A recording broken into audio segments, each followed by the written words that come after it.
sharp like a knife.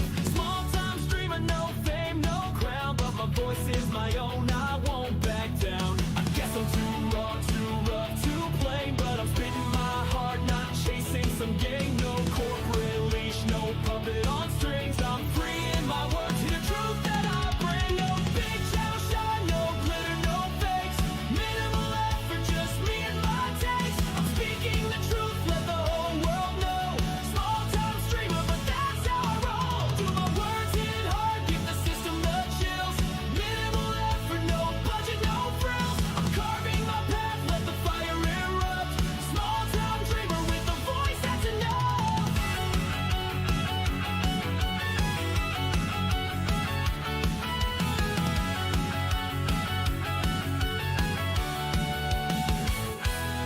Got a webcam flicker and a beat in my chest. Bass takes in my veins, spilling facts is my quest. I'm breaking the mold, no mainstream appeal. Just a kid with a dream and a heart made of steel.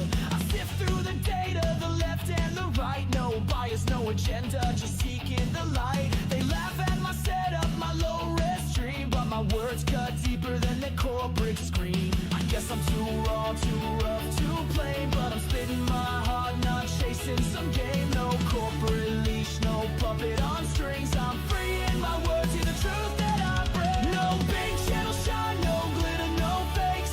Minimal effort, just me and my takes. I'm speaking the truth, let the whole world know. Small time streamer, but that's how I roll. Do my words hit hard, give the system the chills. Minimal effort, no budget, no frills. I'm carving my path, let the fire erupt.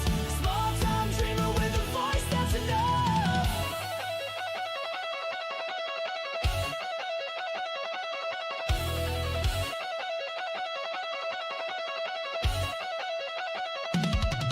I'm the spark in the dark, the glitch in the code. Carving my lane on this uncharted road. Million subs, no viral fame, but I'm owning the truth and I'm changing the game. I'll scream till my lungs give out, till the signal's dead. Every word that I speak is the blood that I bled.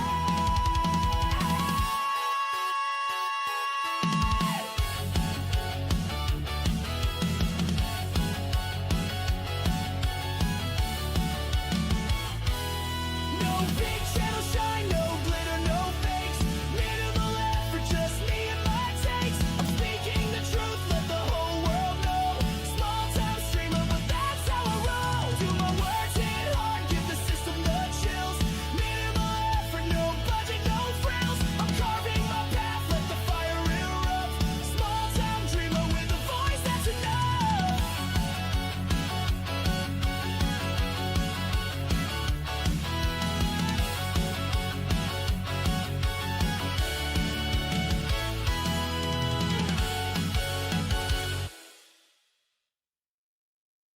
Hey guys, it's Monday. How was your weekend?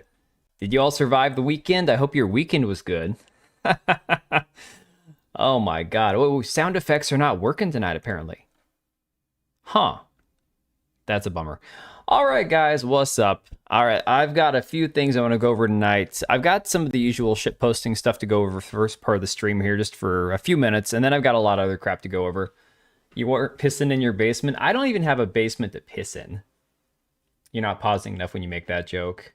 Yeah, that's because I've also had a cup of coffee. Now, again, I'm going for the Irish coffee here a little bit. But yeah, DB, I got you modded over on Kick, and I still say it doesn't matter. It does not matter because Kick and Rumble, in my personal humble opinion, even if somebody from Kick or Rumble was watching, I just personally have no use for. Like, I'm there because I have a platform because I can. That's about the extent of it. Like, honest to God, they are awful. Truly, truly awful platforms. It's nice to have options. Like, I'm not going to complain about having the options, but in general, it just sucks, you know? Huh, okay, well, I guess that fixed that. So, if you made it through the weekend and you had enjoyed your weekend and you had a nice weekend, here's a round of applause for you. There we go. Give yourself a round of applause because the weekend just ended and we are here on Monday now. DB versus the kick bots. It's going to be, he's in there by himself punching those guys left and right. I'm not going to buy it, but that never stopped me from talking shit. See, the thing for me was, I don't even have this issue with the game being a $60 game for 14 hours or whatever. Like, there are some people, like, personally, I think it depends on how much you enjoy the game and whether you think there's any replayability. For some people, a game has to have X number of hours to be good. I've been in that camp before. Like, if you're playing an RPG, an open world RPG, an action game, and you can't play it for, God, I don't know, if you can't play it for at least, what, 30, 40, 50 hours before you're all done with, let's say, the main story, side quests, and if you're not trying to 100% a game, right? But if you're going to spend 60 or 70 bucks on a game, and it's supposed to be like an RPG or an action adventure game with a lot of like open-ended stuff, you have to be able to get a certain amount of hours out of it to truly enjoy it, in my personal opinion. Now, does it have to be that way with a story-driven game? I don't think so necessarily, but I do think he's giving us the clap with that applause. Oh my God, dude. Oh my God. Oh, that's like my oldest son at the dinner table tonight. He was like, "Yo, so if tomatoes a fruit, then is ketchup a fruit smoothie?" I'm like, dude, I've heard that like my entire life. This is not original. It's just cringe. 23 hours into Windrose, dude. This is my thing with Windrose. I want to get it. I want to pick it up. I want to play it, but we need a hydrate channel reward. Nah, Real Penguin. Honestly, like I'm primarily YouTube. I did the Twitch point reward system for years. I was doing like push-ups on stream for like 30 or I don't even know what the point reward system is on Twitch anymore. I used that shit until I was basically done wasting my time on Twitch. So I get it. It's fun for the viewers. Twitch has a lot of cool stuff. Like, as much as I shit on Twitch is still a better laid out platform than Kick or Rumble. No, it's even better than YouTube. No questions asked. As far as like the actual interactivity functions with the viewership and stuff, the drops on Twitch, all that good stuff. How did I get a dislike before the show even started? Probably somebody who loves the quartering. I don't know. Somebody who's mad that I don't think Pragmata is like pedo bait, or I don't know. Somebody who's pissed off about a video I've made. Who knows? It is what it is. It's a talent. It's a skill, you know. I should hydrate regardless. I have my coffee right here. I had a lot of water today. A lot of hydration. I'll tell you guys. Still has that dog shocker cockroach on Twitch. Yeah, for real. Steam's having massive sales. I know, but I can't buy every game because I'll never get a chance to play them. I'll never have a chance to play them.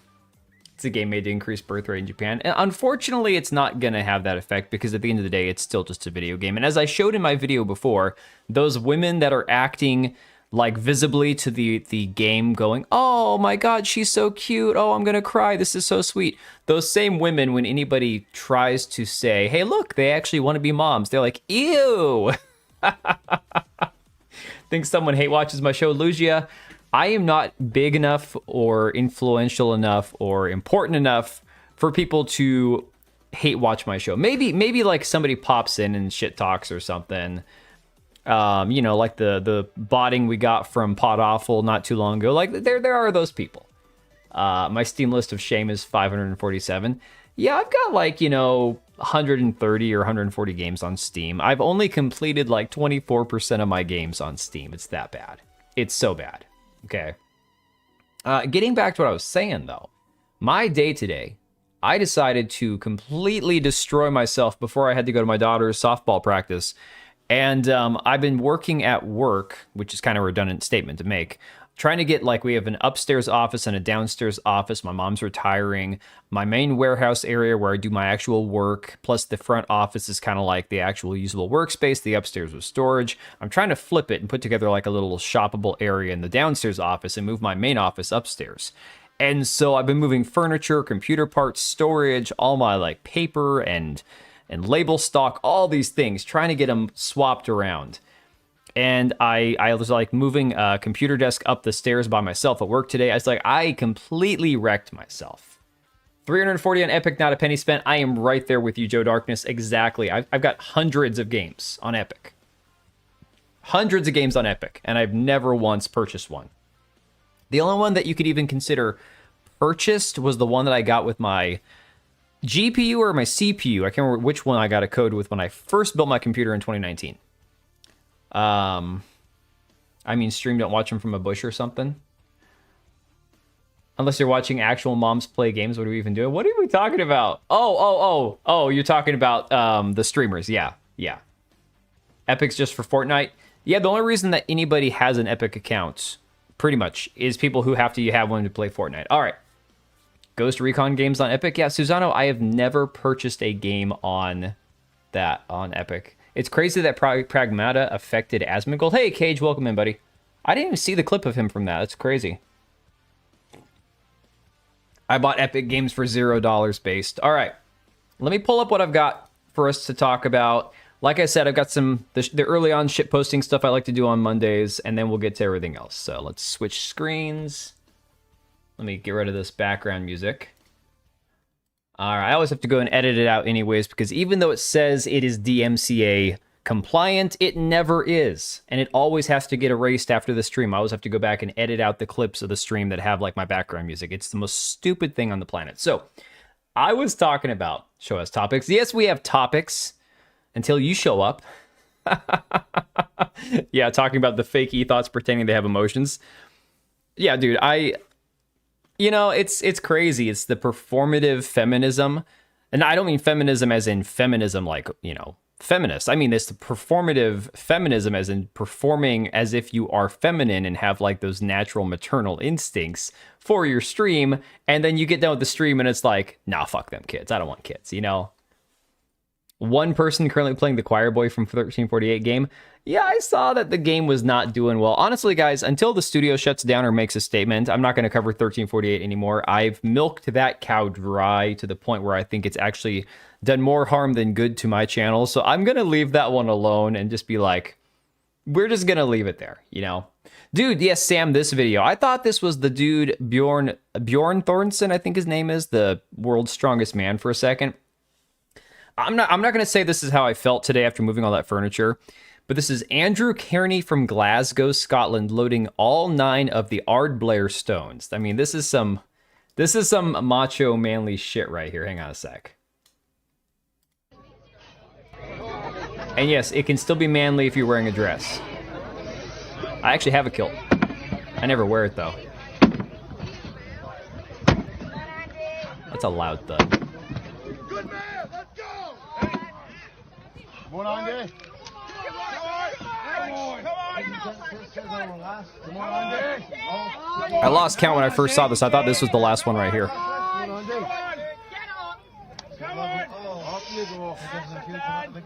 Not me. I'd be so fucking dead. I'd be completely destroyed. Even in my days when I was actually working out and didn't have a bad back, there's no way. Oh yeah, Kilted Cajun. Yeah, no, mine's just the Irish national tartan. I picked it up years ago for wearing to football games. Can you go and try this? Probably. It's probably a competition you can enroll in. I mean, they do all this kind of stuff over there. My back hurts watching this. My lower back, my herniated disc I would be unable to walk if I tried lifting that. If that man can't get that, yeah, there's just no way. No way. But I'm sure you can go over there and try to actually enroll and do this kind of shit. Why not? I mean, they do all these kind of like strongman competitions all over the world. So I could lift one. I could lift the first one. If the first one's not more than about 50 to 100 pounds, I could probably get that off the ground, no problem. You go to where they're like 300-400 pounds, it's like, that's not happening. That's not moving. Okay, here we go. You guys, I'm not sure if any of you saw the Street Fighter trailer. I thought it looked awful.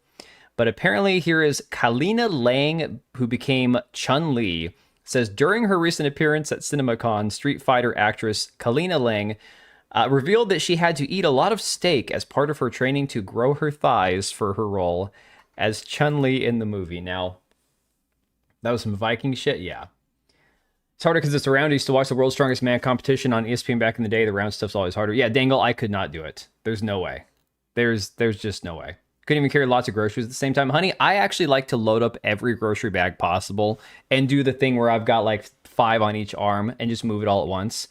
Now, I'm not saying that there's anything wrong with this actress as a woman or that she's not in good shape and everything else. The problem I have is I don't see Chun-Li when I see this. This doesn't look like Chun-Li to me. This looks like fit Asian chick, right? So of course somebody else actually shared a response to this, and it's pretty much exactly what I was thinking before. How much you care.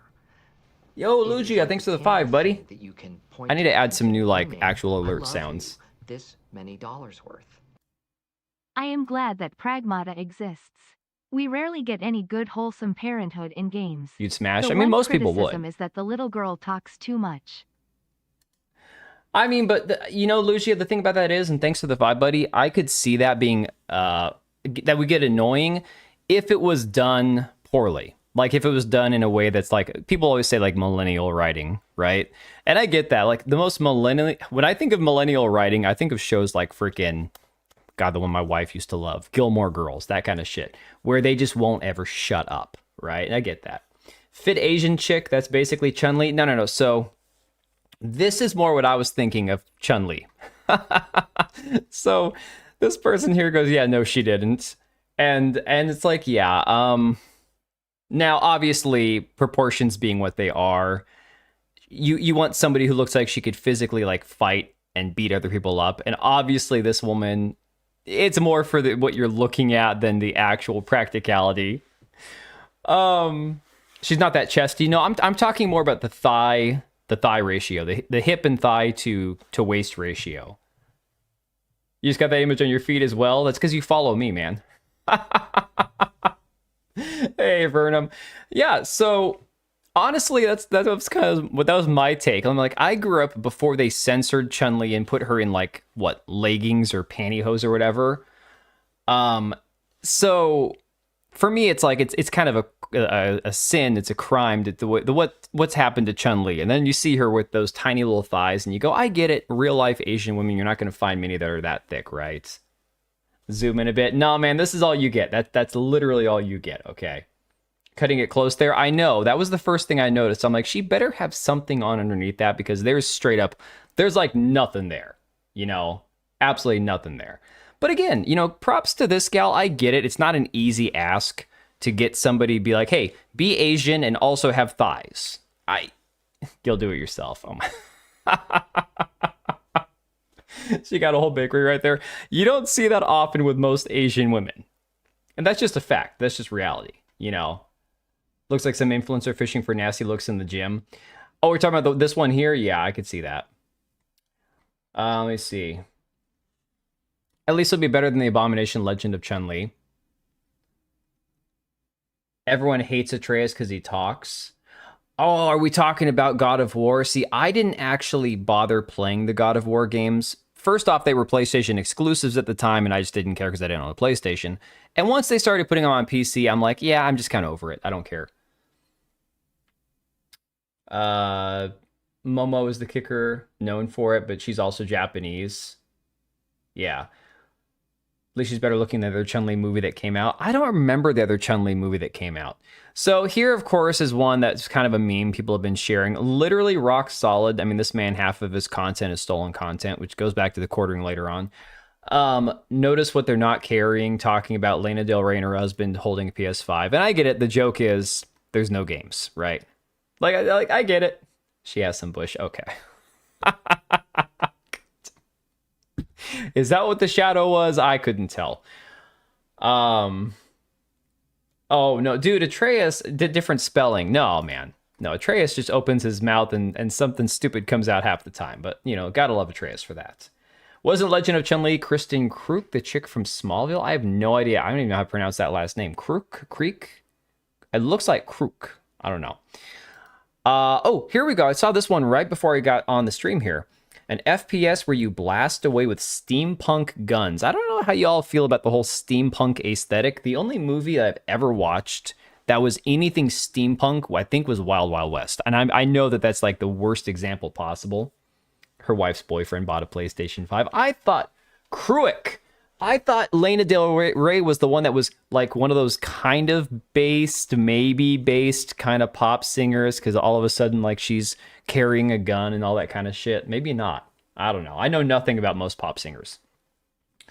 Says it's just too damn much of a guy's ultimate fantasy, right? And a first-person action RPG that's got overseas bros losing their minds. I think this translated from Japanese. Yelling, this is totally a new BioShock. The time travel mechanics are killer. Go back to pivotal moments in history, intervene and rewrite the city's future or the fates of its people through the butterfly effect. I just want to endlessly play games where you unleash guns and special abilities in flashy, over-the-top style in a gritty mechanical world like this Clockworld Revolution. Ironically, talking about pivotal moments in history when it's Hitler's birthday. That's kind of funny. Oh yeah, happy 420, everybody. So here's a little tiny snippet, I guess, of the gameplay. Two arguments.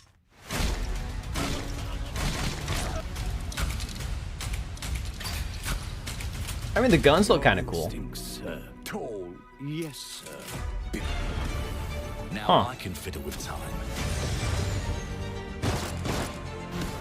Put the bullet I mean, back in the barrel. if it's a single-player game, it could do fine. Take a mistake. If they tried to make a multiplayer game that looked like this, it would be another Concord. But as a single player, I mean, maybe. You want this game so bad? Hit YouTube sometimes, no reason why it's struggling, buffering, what the F? I mean, it could be me. Anybody else having that issue? I actually had to reset my router before we started the stream because I turned my computer on. So I did all that shit at work, moved all that furniture around, left early, went to my daughter's softball practice. We came home at 6. My wife had dinner ready. We all ate. My wife then took my son to baseball batting cages. Then she went to Costco. I got a shower. And then afterwards, when she got back, I finally turned my computer on like 45 minutes before the stream even started, and my computer wouldn't connect to the internet, so I had to reset my router. So the ponies are already port begging for this? Really?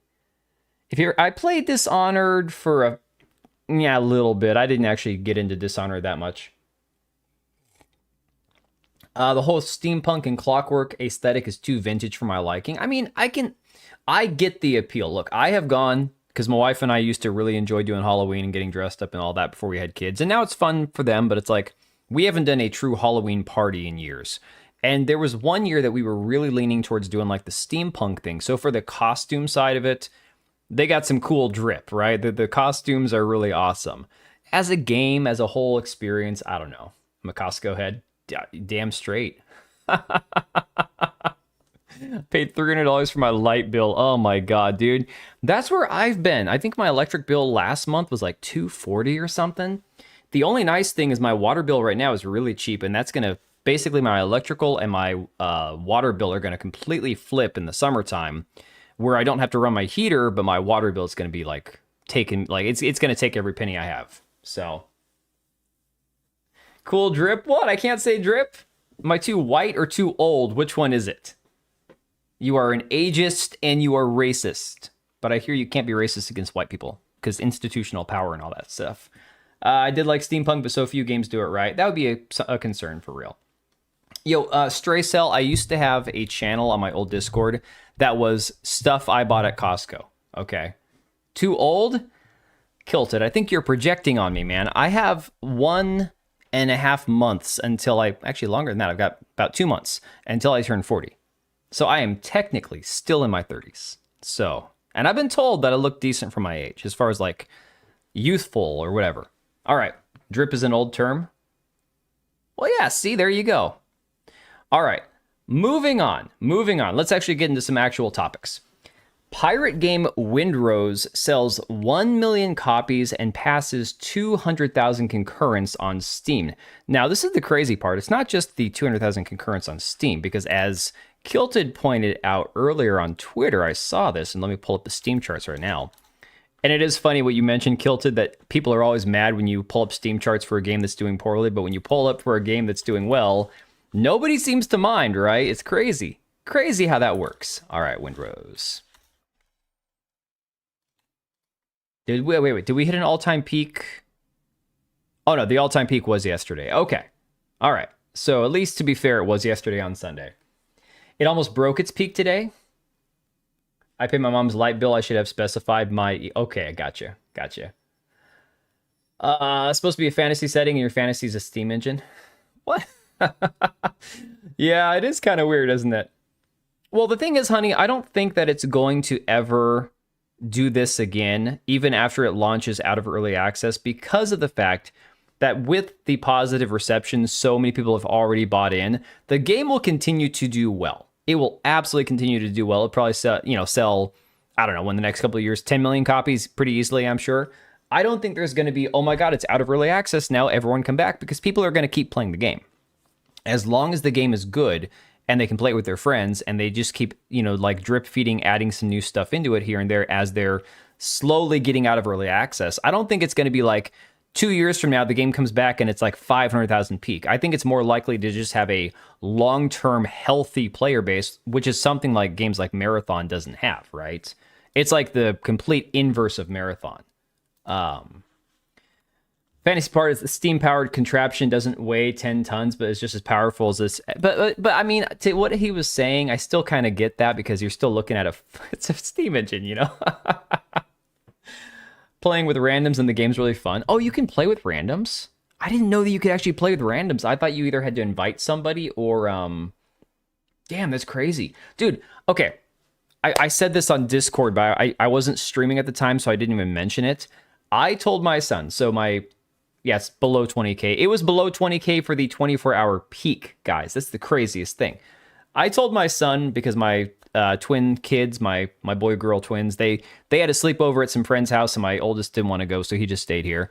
And so after we got back from dinner, I was like, hey, bud, do you want to, pick up a couple copies of Windrose? We can stream for a few hours. We can play it together, all this stuff, right? You can invite. But, okay, but it has to... But, okay, so it's not like you can just have, like, an open lobby. People can just jump in and out. You probably have to send a direct invite or whatever. So I made that offer. I'm like, look, I'd have to buy 2 copies of the game. I really don't want to spend the money on it. But if you want to, we could play it. We could stream it on both our channels because he's got his little YouTube channel he's got and stuff.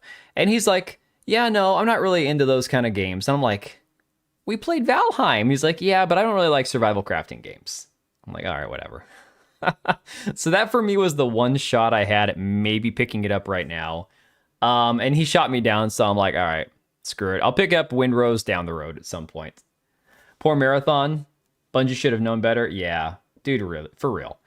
And it wouldn't matter. It wouldn't matter. The low player count wouldn't matter if the game didn't cost them $250 million plus all the marketing and all that, right? Remember Marathon? Yeah, it's not the milestone that they're going for, though. It's really not. And guys, look, you can make the same argument with Marathon about like Arc Raiders and stuff too, because Arc Raiders now is in the worst place it's ever been. 51,000 players in game. And that's terrible. Under 100,000 for a 24-hour concurrent peak. That's terrible for what Arc Raiders has been. But Arc Raiders came out in October, and they've made their money, and they hit a 500,000 player peak, and they've sold like 20 million copies, and they're going to make $1 billion. So they're at no risk of shutting down their servers, whereas Marathon isn't anywhere close to covering their budget. That's really what happens. Marathon would be bigger if it's free. I disagree. I truly disagree. And I understand the logic. I get it. But I think even free to play, there's no incentive for people to play it. Metathon is under 20K, man. Under. Yeah, no, John, that's the thing. Arc Raiders, the difference is Arc Raiders could drop down to 20,000 concurrent players and they won't shut it down. The reason being that they've already made a shitload of money. So financially, they're at no risk of shutting down the game. That's the difference.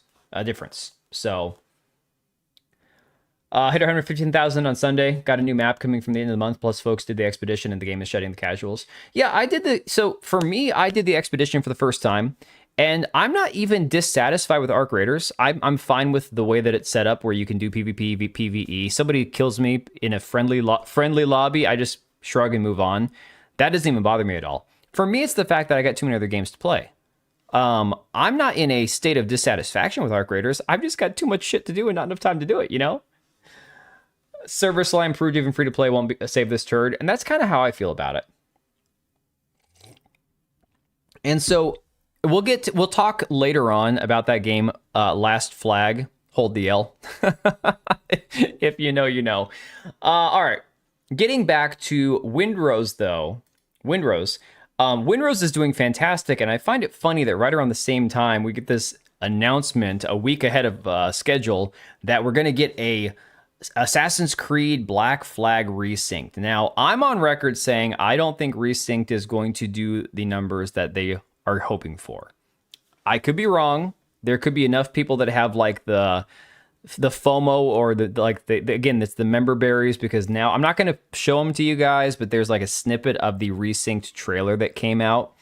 And so it looks pretty decent. It looks like they did a decent job overhauling the graphics and everything else. That being said, I don't personally think people are satisfied with the state of Ubisoft enough to even bother going and paying for the game, you know? Yeah, I call the cops if I get backstabbed into Arc Raiders. Good God, I wanted to make a video on that so bad, but dude, that thing came and went. I just don't have time. Don't want to see your members' berries? Why not, man? Don't worry, DM me, dude.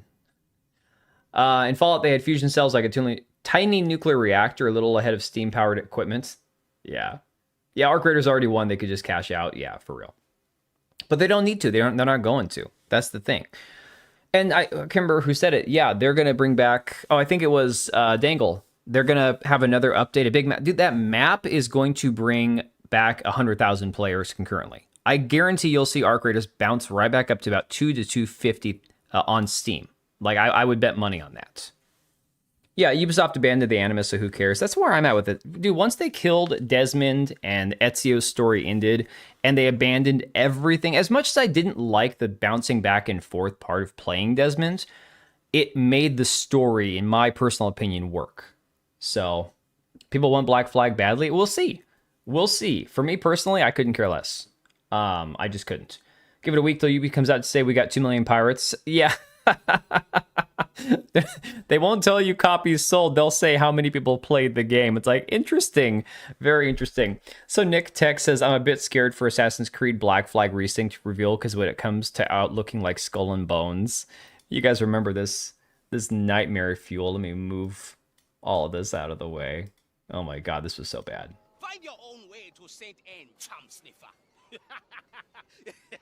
I don't owe you a sliver up your ass. God, those eyes, those eyes remind me of Starfield. Why don't you ask Captain Rassler? This is where there are those games where they just straight up don't even have the characters move their mouth when they talk. And I'm like, I would prefer to have that. I would rather, you know? What made Assassin's Creed was the literary ignition device of the Animus. This could have been a Bethesda game. Dude, it looks like Starfield. It really does. Really, really does.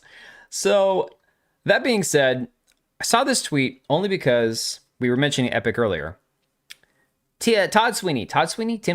Why am I thinking Todd? Tim Sweeney over at Epic quote tweeted it, and it says, App Store scams are getting worse and Apple isn't doing enough. And here comes Tim Sweeney to dunk on them. Says, the surest way to spot a monopoly, a company makes vast profits from vast markups, does a bad job, is hated by suppliers, and has no competition. Let Steam bring their store to iOS. Let Epic bring our store to iOS. Let the best store win. So, this didn't go the way that he was hoping. You can see Joe from Seattle saying, you spent the last 6 years making the most hated storefront in the gaming ecosystem while actively ignoring consumer feedback, and then you posted this completely unironically. Mr. Plur saying the guy doing mass layoffs shouldn't try for public sympathy. Glorious Kev says, aren't you the CEO of the game launcher that is hated by its target audience, does a bad job maintaining their storefront, and behaves as if they have no competition? Steam is kicking your ass, and you don't have the self-awareness to notice. And it just goes on and on and on. Tim Howard and Todd Sweeney. Man, I must have been thinking of Todd Howard. It's the worst thing. I swear to God, it's terrible because my kids just don't get it. My kids are all 13 and under, right? And so their friends on like their baseball and softball teams are also their age or whatever.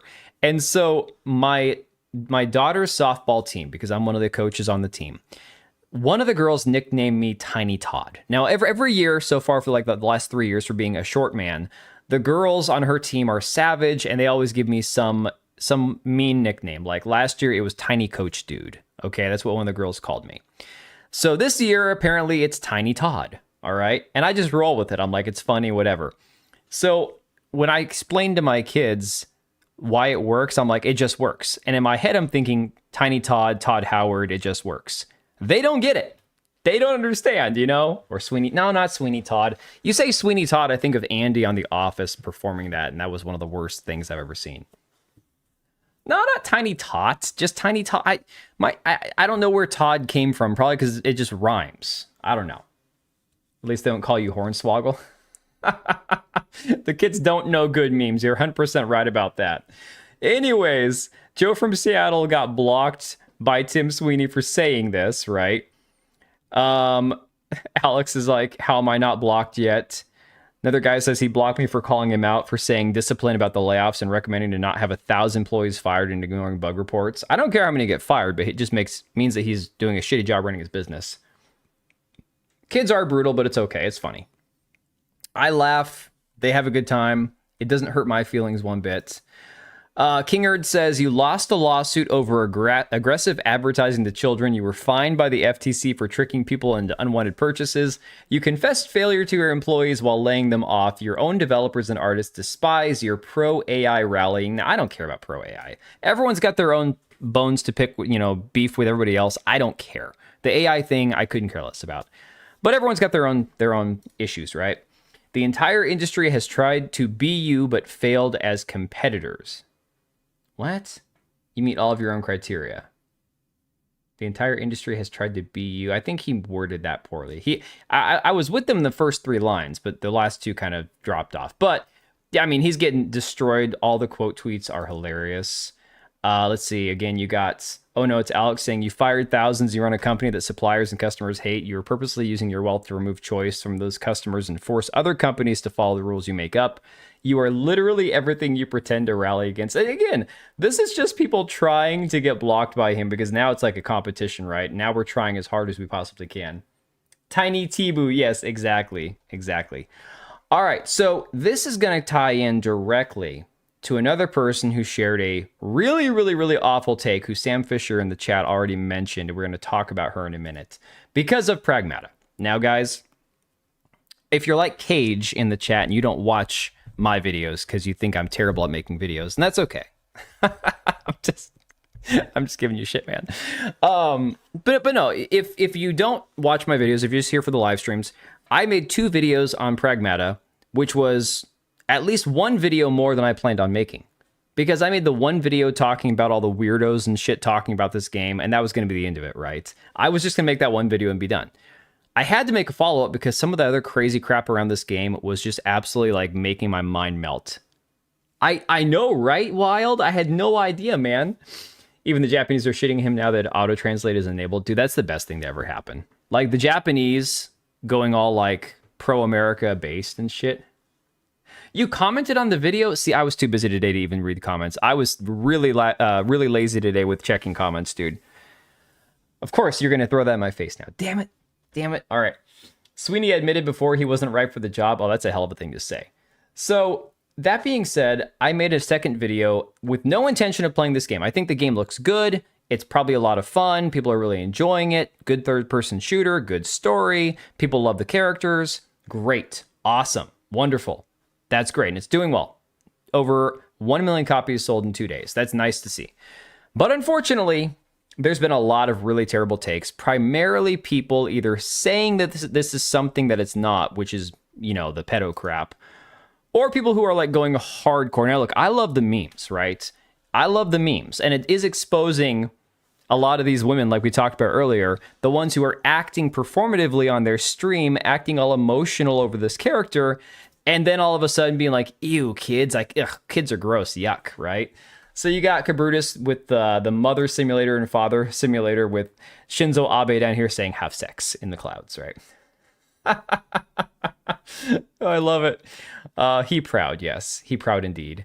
Burner here with the Mick Pragmata. I have not seen this before. I don't know if this is an original that he came up with, but I love it. This is awesome. This right here could be a thumbnail in itself. Those women are childless. Most of them are. And it's not even like, I'm not even mad that women are or are not childless. Like, look, if you haven't grown up enough to be able to be a good parent, then you shouldn't have kids. But part of growing up is having kids for a lot of people. It helps certain people mature, right? It's super cute. I'm probably going to use this at some point in something because it's too damn cute. It's awesome.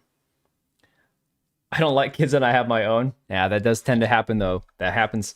That being said, there are a lot of good memes coming out of this. You see a lot of people like the Rooster account, the Arc Raiders fan account, saying, I want a daughter now and I'm not even married. Thanks, Pragmata. Well, you don't have to be married to have a kid. You should, but you don't have to be. You're all gay, hey, Richie. As any true parent would say. Right, exactly. Then we get the memes, right? Pragmata if it was made by Netflix. And of course, we got the potato. And I don't know who this is, but it's a black disabled queen. I mean, and it just gets better. It gets so much better. This one here, like I said, this is going to tie into later on. It says what the quartering has been playing all weekend. Flagmata. I mean, that's wonderful. That is terrifyingly accurate with the cuck beer. I love it. And then, of course, we got another one from Severus Chud here saying, oh, hell nah. Genderless blob, yeah. Hey, Sally. So again, some of the memes, even people who are enjoying the game can still laugh at the memes, right? Oh, good God. Is that Michelle Obama? Is that Big Mike?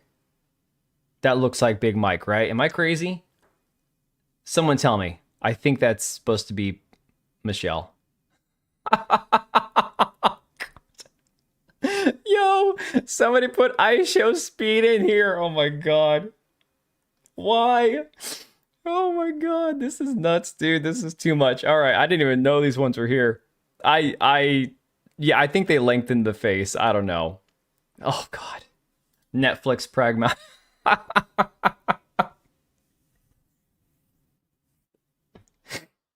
Oh my God. They just keep getting worse. Holy shit. I'm Eastern European. I literally don't have the ability to tell certain people apart. Oh my God. That'd be a 10 out of 10 by IGN. I can't tell if it's Big Mike or Michelle Obama. The answer is yes.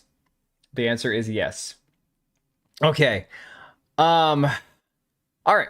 So in all this conversation, I think it's actually really relevant right now that we have streamers like Alinity, who is only popular, only famous. Only reason I even know her name is because she was at one point one of the top streamers on Twitch, and she's the girl who has been abusive to her animals. What is it with Twitch and the animal abusers? Somebody explain this to me. She, I guess, was the one that years ago gave one of her cats alcohol on stream or kicked one of her cats or some crap like that. And so now apparently, I guess she's almost 40 and on OnlyFans, and she had a boyfriend or a fiance, and then he left her. I guess, I don't know if she was willing to quit the OnlyFans thing or if that's what bothered him. But again, when you're looking at the inverse of what all these people are talking about with Pragmata, where they're like, this is wholesome, this is every dad's dream, you get to have a little girl, let her make you cute drawings and all this kind of stuff, and you get to be this hero for her. The inverse of that is Alinity here, who basically has resigned herself to the fact that she's probably too old to have kids, and so she's okay being a cool stepmom, right? I'm the demographic, but I'm also not buying. Yeah, I mean, Susano, I just perfectly fine game. I just have no desire to spend more money, and it's a $60 game, right? And I can buy it on Instant Gamer for $51 right now, but still, $50-$60 on a game that I probably won't have time to play right now anyways. I mean, yeah. Oh, I'm the demographic. Oh, you meant her. Yeah.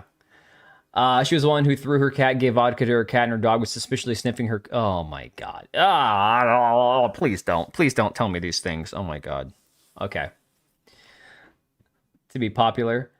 Right, Cage? I had to slip that in there. But that being said, she's resigned herself to basically being a cool stepmom at this point. So you could have that as the inverse of what people are aspiring to because of this game. And I like I said, I don't think people are going to play Pragmata, run out and go get married and have kids. But it is definitely something that's making people think about their mortality, their legacy, their lineage, everything else. Wait, who had to slip in the plug? Well, we were talking about Alinity, so. Hey, Mari. She's small, or is that car big? Yeah. You know, them tiny women like to drive them big cars. My God. It's something, especially with like baseball moms in this town. Holy shit. You get these tiny little like 5'2" baseball moms driving the biggest Cadillac Escalade or whatever they possibly can, you know? Of course, this retard can't comprehend what normal people think. So you got David Jaffe here. But this isn't even the take I'm talking about, okay? This is one that I stumbled upon while the stream was live. I found this and added it to my list of tabs. David Jaffe, man with no brain cells that we can, you know, that we know of. He has proven to have some of the most retarded takes in existence, saying this whole pragmata, hey, having kids is cool thing is super weird. Have these people never heard of kids before? Not judging, just don't understand. It's like they just discovered bread and are like, well, what do you know? Bread is good. Who knew? Surprisingly, a tame take. Yeah, but the thing about this is, and I find this very interesting, David Jaffe here is the one that has a transgender child.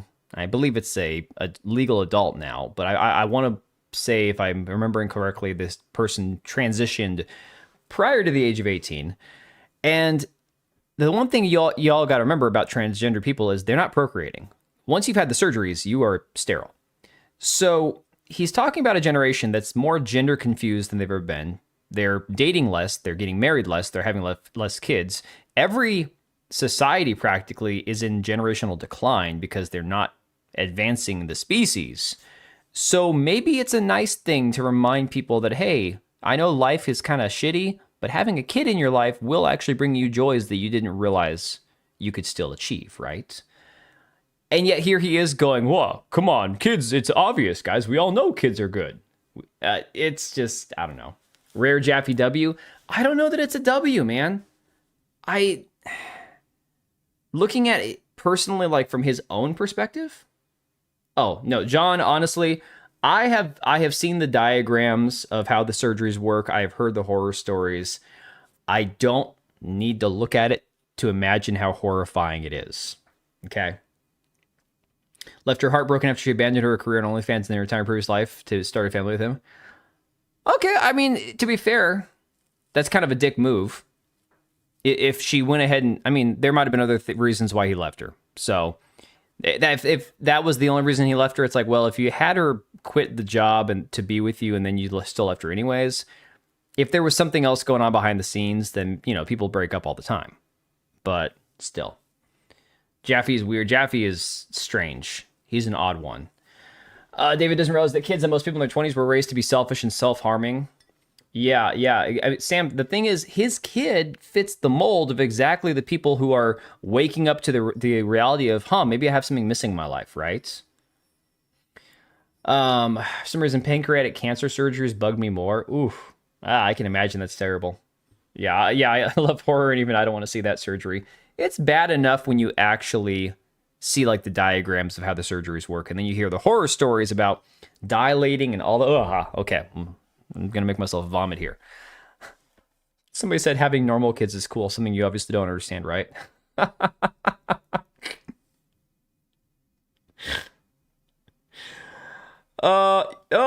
Yeah. A lot of the people you defend and side with basically hate kids and the nuclear family. Weird, right? Exactly. This is the point right here. This is the point I'm trying to make.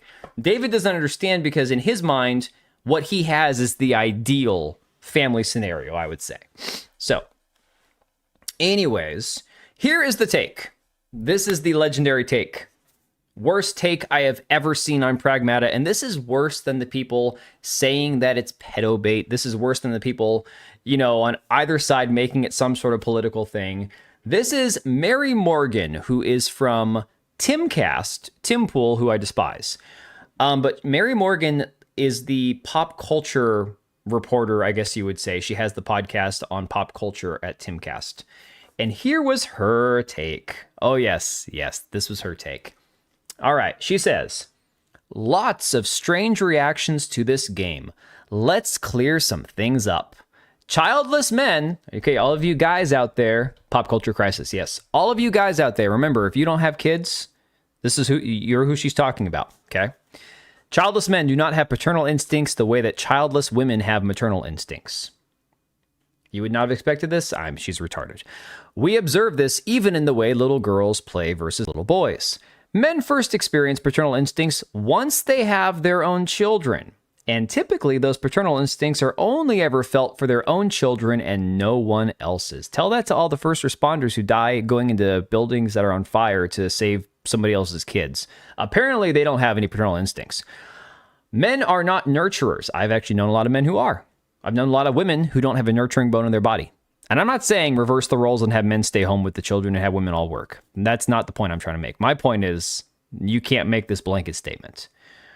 All right. Men don't gush over cute kids in public. Not usually. Men don't have baby fever. Wrong. If a man wants to possess a child for any reason other than it being a product of his own lineage, he is likely a predator. And you'd be taking the feminist, radical gender abolitionist position to protest any of the above points.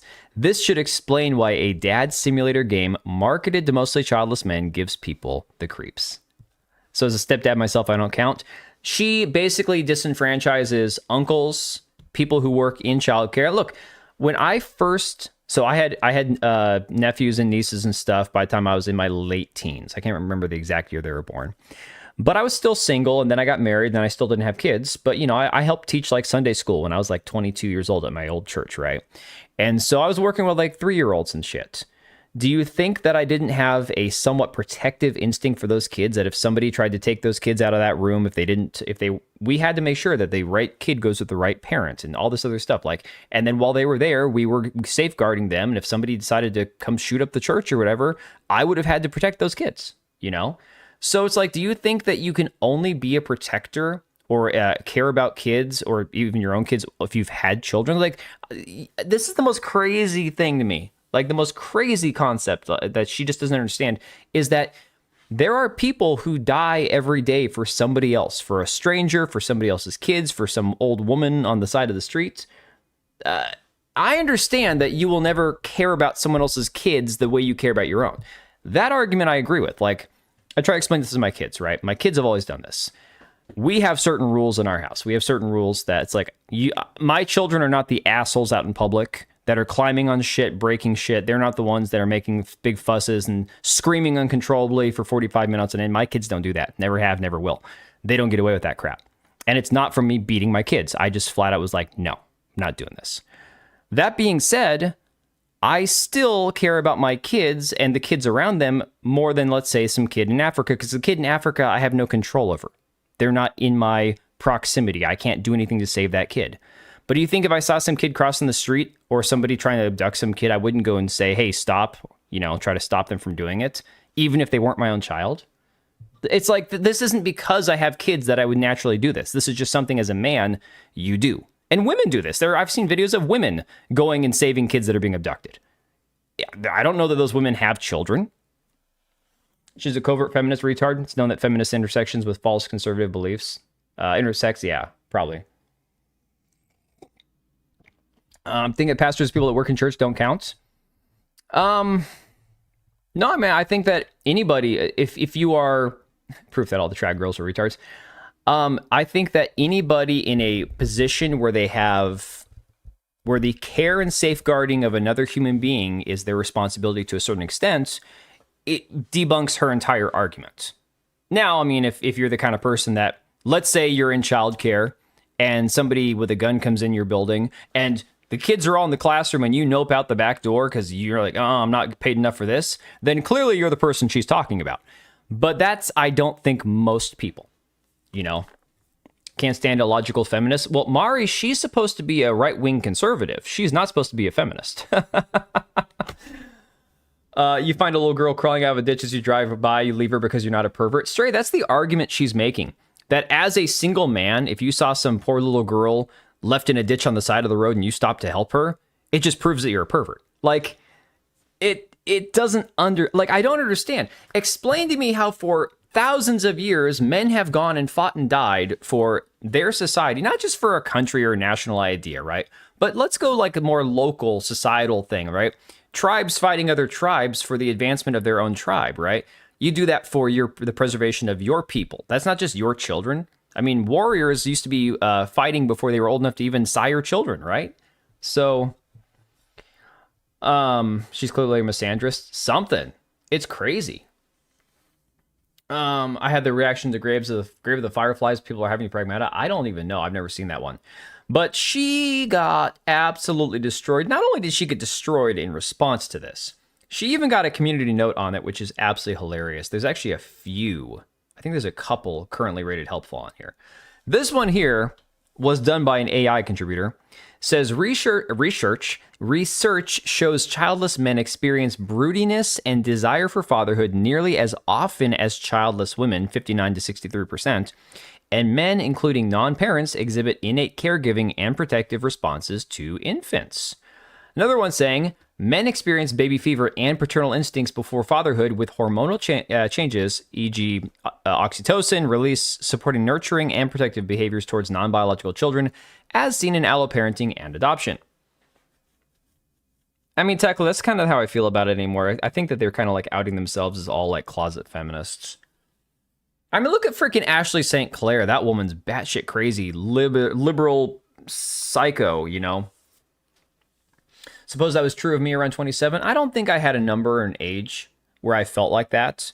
But in general, I just know enough people that have lived lives contrary to what she claims here to know that she's full of shit. And the responses have been fantastic. She has even mentioned having baby fever. God.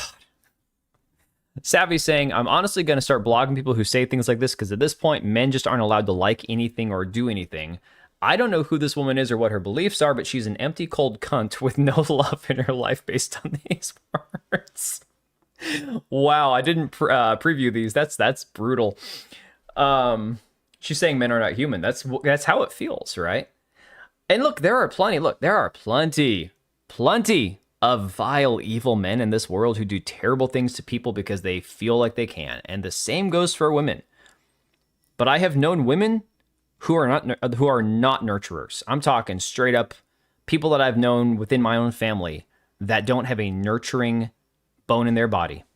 And they've had children, and you go, okay, well, so much for all women are nurturers, right? I want to be a father a decade ago, then life told me to fuck off, and I'm single ever since. Ouch. I'm sorry, man. I mean, to be fair, there's a lot of people who would make great dads. My brother, I think, is one of them. He's the only one of us who never had kids out of us four brothers.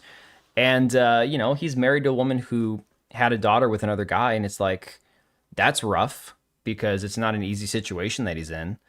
And I feel bad because he probably would have made a really good dad from the get-go, but he just married a gal before that made his life miserable. And now he found somebody who really loves him, but they're both, I mean, my brother's in his 40s now, you know? I don't even know if she can have any more kids. Are we talking about me? Hey, Serrano. Oh my God. She's an adjacent product of OTK Night Media. Are we talking about Savvy or Mary Morgan?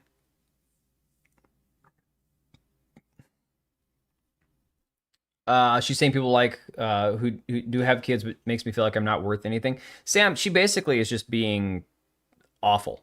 Like, I don't know another word for it, man. Well, yeah, DB, I'm of the mind that as long as it's the right kind of woman, I don't care so much about a pre-existing child from a different relationship. However, it does make things a little more awkward, especially if the other dad, the biological father, is still around. Then you also got to think about the baggage from the previous marriage, but you can make it work. For me, it's the fact that it's a rough situation he's in. It's in a really rough situation. Like the girl, she's a handful, you know. And because he's not dad, it's this weird situation. Let's see. If men did not have the instinct to protect and father, society and our species would not be. Exactly. Not to mention, this is common storytelling tropes. People like this should be mocked, laughed at, and if you so choose, blocked, because why on earth would you think this? I actually unfollowed Mary for this. I didn't even remember that I was following her, but I unfollowed her for that shit. The rewiring of women through emotional manipulation has been one of the most disgusting things to ever happen at large. Richard Hogue just saying, good Lord. Something very sick happened to society and over the course of the last 10 or so years, where a piece of media can come out featuring gruff, older man protecting surrogate child, which is one of the oldest cliches in storytelling, and the online discussion is about how men are creepy and want to F that child. The Last of Us, which featured this exact same dynamic, absolutely did not have people talking like this, and you all need it to find Jesus, I swear. Yeah, she works for Tim Pool, I know. And I swore off of Tim Pool back in the days of freaking Eliza Blue and the way he handled that. Basically, what the quartering is going through now that the quartering dogpiled Tim Pool for, that was his own moment there. I never see stuff like this on my ex. I mean, I lean into it, unfortunately. I make myself, let me see here. Where is my post about it? Oh yeah, I said I did something at work today that only the quartering's wife can do. I assembled office furniture. You have to know a lot about the quartering lore to actually make that correlation there. What it is? This one. Oh, that's terrifying. Where is this one? Oh, okay, here we go. Here was my response, right? So I quote tweeted her and said, okay, men are only protective of their own children while women are natural nurturers. I just put this in basically, don't have access bad for the soul. Agreed. My soul, I'm just dead inside, so it is what it is. I just summarized what she said. Men are only protective of their own children and while women are natural nurturers. I said, I think the statistics of which gender overwhelmingly supports abortion would say otherwise. Even if it's your own, I don't retweet anything pornographic or anything like that can get me in trouble. So, encountered a lot of women like this who started okay and are collecting baby daddies. Yeah. I mean, that was the first thing that popped into my brain, and I get it. There's not it's not a apples to apples comparison, but at the end of the day, if you talk about like that instinct, that natural instinct to nurture and protect, I have seen the most evil, vile women celebrate aborting fetuses and aborting babies and whatever you want to call them, aborting human lives, while the majority of men, if it was just men voting, would ban abortion.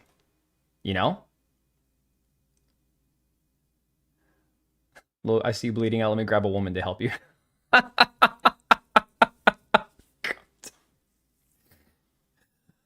Victorian respects their women for marriage, and then the other ones for something. Yeah.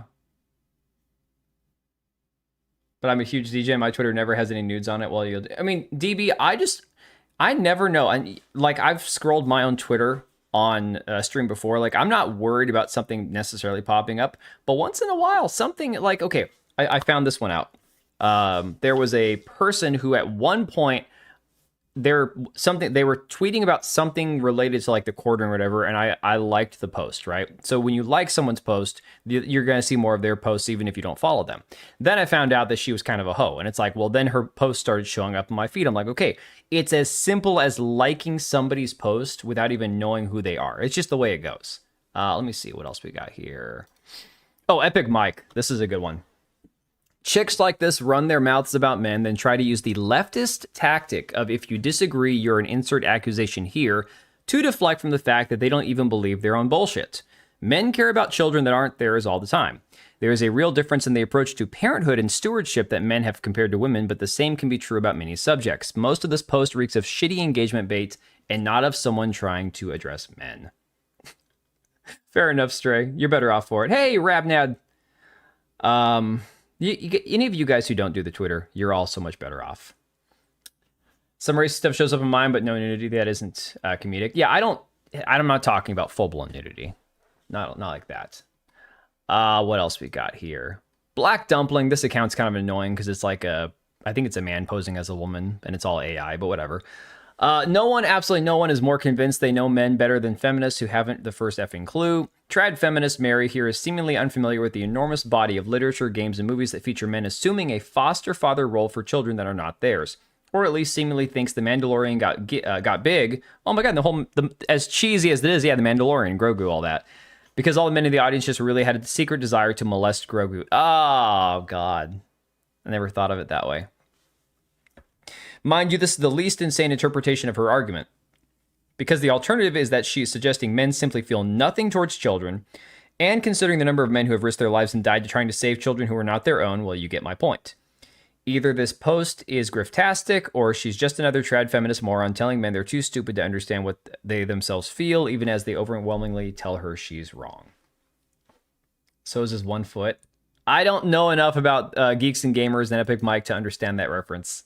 Sevi saying, imagine being this stupid that you really think men can't be fatherly or want to protect others. I have to assume this idiot is just rage baiting. How can anyone be this ignorant? So she's got men, women. She's got people. I saw people like trans people. I saw people on like that Evan Loves Wharf account, which if you don't do Twitter, is the most retarded, view-botted, horrible Twitter account from some leftist retard that has ever existed. And this man somehow gets like tens of thousands of likes on all of his tweets. And it's the most insane shit you'll ever read. She's a fake trad tard. Yeah. Yeah. Serrano, you know who I'm talking about. Yeah. Oh, a lot of diabetes jokes. Oh my God. Y'all, that's better than the joke I made today.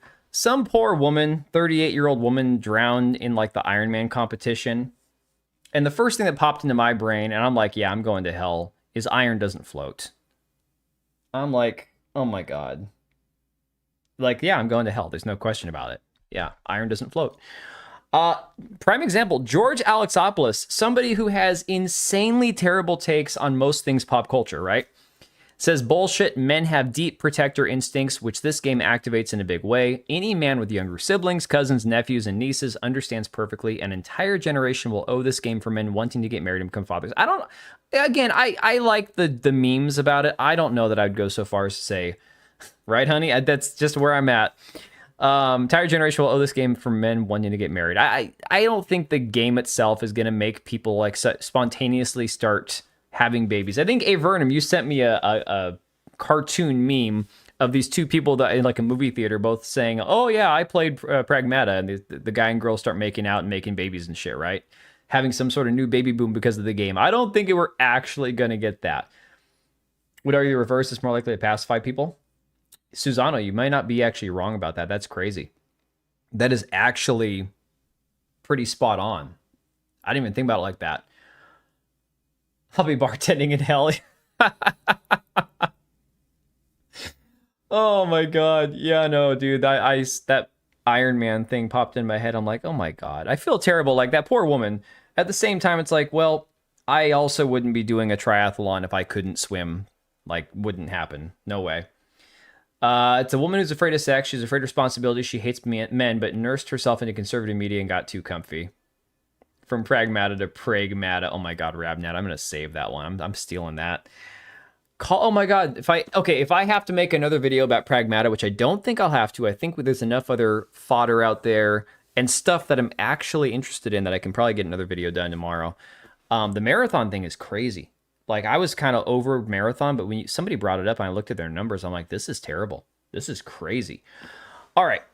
Moving on. Doing all right. It's 10:30. I'm just going to start saying, hey guys, while I got you here, you should go and buy some coffee brand. No, but I do actually loose leaf tea. And we'll get to the quartering stuff in a minute. And unlike the quartering, I actually have a WSDA license because I am licensed through the Department of Agriculture because I do know what I'm doing. So, anyways, we're not going there yet, John. We'll get there. We're working through this other thing first. Hang on. My bro tips. No, I'm not Hassan. T-brand tea. T-Boo tea. That's right. For anybody who doesn't know, I was given the name T-Boo by Piranha Pout due to another YouTuber calling me T-Boo because he didn't know T-Bo was pronounced with a O instead of a U. So, long story short.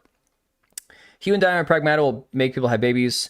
Will finding all the gray mains in Crimson Desert make us all... Oh my God, I hope so. I hope so. Yeah, Mari, I sell tea on my website. But it's again, because that's actually the business that I'm in. Like I say, when I say that I was at work today moving my office from the upstairs to the downstairs and downstairs to upstairs, that doesn't even include like my actual job. This is all like shit that I'm trying to get done before like summertime gets here and I'm crazy busy. Abomination AJ? No, I don't think so. It was a Comics Explained. It was that guy, starts with an N. I can't remember his name. He's got like an Australian accent or something. He was on a stream with Leon. I can't remember why I popped in there. But he's like, oh, good to meet you, T-Boo. I'm like, he just called me T-Boo. Like, what the hell? Just call me Minimal. Call me Daniel. Like, it's crazy. I remember when my channel name was originally Run Tebow Run, because that was my Xbox handle when Tim Tebow became a quarterback. Because he couldn't throw the ball. All he could do was run. That was the joke. And I just named my Twitch channel that back in 2019 when I started a Twitch channel. I used to have this Swedish chick. I used to call her like my Swedish sister. This gal was awesome. I used to watch her all the time, Andy. All she would play is like Call of Duty and Apex Legends and shit. But every time I'd be in the chat, she'd be like, hello, run T-Bow. Run T-Bow. I'm like, no, Bo. Oh, sound. And she'd go, T-Bow. Like, I could not get her. T-Bow Mania. Yes, man. Oh my God. It was so great. It was awesome. I think he was flirting. I don't think he was flirting. I don't know. I got to check my Shopify to see if I have international setup. I think I do. Shopify is a little different than how I run my actual website for my actual business because it's separate. I'm trying to keep the two things separate. I think my Shopify is set up for international, but I don't know if I've set up the shipping options there. So I'll let you know. Hey, Geekazu. I'm having some Irish coffee just for you, buddy. Dan side Phil. Guys, there is so much there. Oh my God. One of these days, I'm just going to change Niat or Niat. Yes. Films, Comics Explained. Thank you, Korean Cowboy. That's who it was. Just with the Pragmata game, I always have the urge to stomp on turtles and eat shrooms and flowers after playing any Mario game. Oh my God. Let's see. He seems to only occasionally watch... Oh, hang on, we're talking about, what do you do if you have a father who watches quartering and you recently buy me his coffee? He doesn't drink coffee himself. He has no idea about the controversies. Most of the quartering's viewers at this point are boomers, so I absolutely don't blame him. That makes sense. He seems to only occasionally watch quartering's videos whenever the live streams. And that's another thing that happens is if you don't watch the live streams, you wouldn't know about a lot of the drama. Plus, with the quartering's viewers still continue, his subscriber count still going up, it's because of his horrible, awful, stolen shorts that he continuously uploads. It's a completely separate audience from his videos and live streams. Jeremy really is, but I might only do it if he brings it up again. He's a Gen X man, but yeah. Yeah, I mean, but if he's like a late... So I'm a 39-year-old millennial. If he's like a 52-year-old Gen Xer, in my brain, because I know a lot of people, especially my wife and I, our kids are the same age as all these other people's kids where we are. But all these other people waited till later in life to have children. It's the weirdest thing. So I'm just now turning 40, and I know people who have kids the same age who are in their 50s. In my mind, it's well, you might be Gen X, but I just kind of view you all like boomers because you're all so old. Yeah, exactly. Thank you, Serrano. Oh, Mari, I know. And that's not even that doesn't even cover my real life job, which is going to get insane here. I might end up having to work 6 or 7 days a week in the summer. My help that I thought I had lined up is ditched on me. So what are the oranges for? I don't know. Anyways. We'll get through this real quick before we get to the quartering stuff, guys. I promise. I want to be done by 11:30 tonight, so I got an hour to get everything done. Okay, so I saw this because Vera Dark made a video about this Iron Galaxy Studios, right? I had no idea who this was. Apparently, they do a lot of porting to Nintendo Switch and Xbox and PC and all that, right? Yo, what, Trooper, I worked 5 days and I'm already cooked. Yeah, no, dude, honey, honestly, I haven't worked as hard as I used to growing up in my early 20s as I, used to. I used to work 7 days a week, sometimes 13 or 14-hour days. I'm talking insane levels of just pure awful work conditions. But now it's it's a little bit better. It's more seasonal. Usually it's 5 days a week, but it can get intense. And this summer might actually be worse because I really don't have any help now. Both my parents are 52. Boomers. But past 40, you'd think you'd learn to chill and relax by then. Yeah, but who's going to pay my bills, though? Not much difference? Yeah, pretty much. All right. So this studio apparently started laying off employees back in February, and I guess they're laying off more people now. They cut 66 positions last February, and they've got more layoffs coming up. This is only relevant because of the fact that these people are apparently super obsessed with all the DEI stuff, with all this crap, right? $150 sampler of caviar. Been munching on them while watching the stream. Didn't expect to fall in love with smoked red caviar. Oh my God, dude. I have never tried caviar. I've been tempted at times. I looked at it and I'm like, that's fish eggs. I don't know. I just can't. So again, anytime you see, of course it's a white woman. Of course it's a white woman. Chelsea Blasco. Building an inclusive culture. We value picking up a shovel, the idea that every employee's work and voice contributes to the company. Well, that's good. But then you get into this, in that spirit, we offer diversity scholarships. Okay. USAID money's all gone. this is like two entirely different notions. The idea that every employee's work and voice contributes to the company. Well, okay, I take it back. It's not. Because if you say that everyone's work and voice contributes, then even what you're saying is people who are shitty at their job contribute. So in that respect, it is pretty much DEI. Not worth the price? That's a gamer right there. All right. Yeah, sure she is. Milky Nut. So, that being said, oh, there's more. The DEIA program manager. Oh my God. Tell me this is a woman? This is a woman. Hang on. No. No way. That's crazy. That's a nice power suit there. All right. So yeah, that's the kind of company that this was. All right. Just because they're black doesn't mean you get to be queer. It has nothing to do with the fact that they're black. I'd be queerphobic anyways. I don't know if it's a dude, but it's something. Oh my God, Latinx. Have they not realized that all you're doing with this Latinx stuff is pissing off all the Hispanics? It's ma'am. Exactly. All right.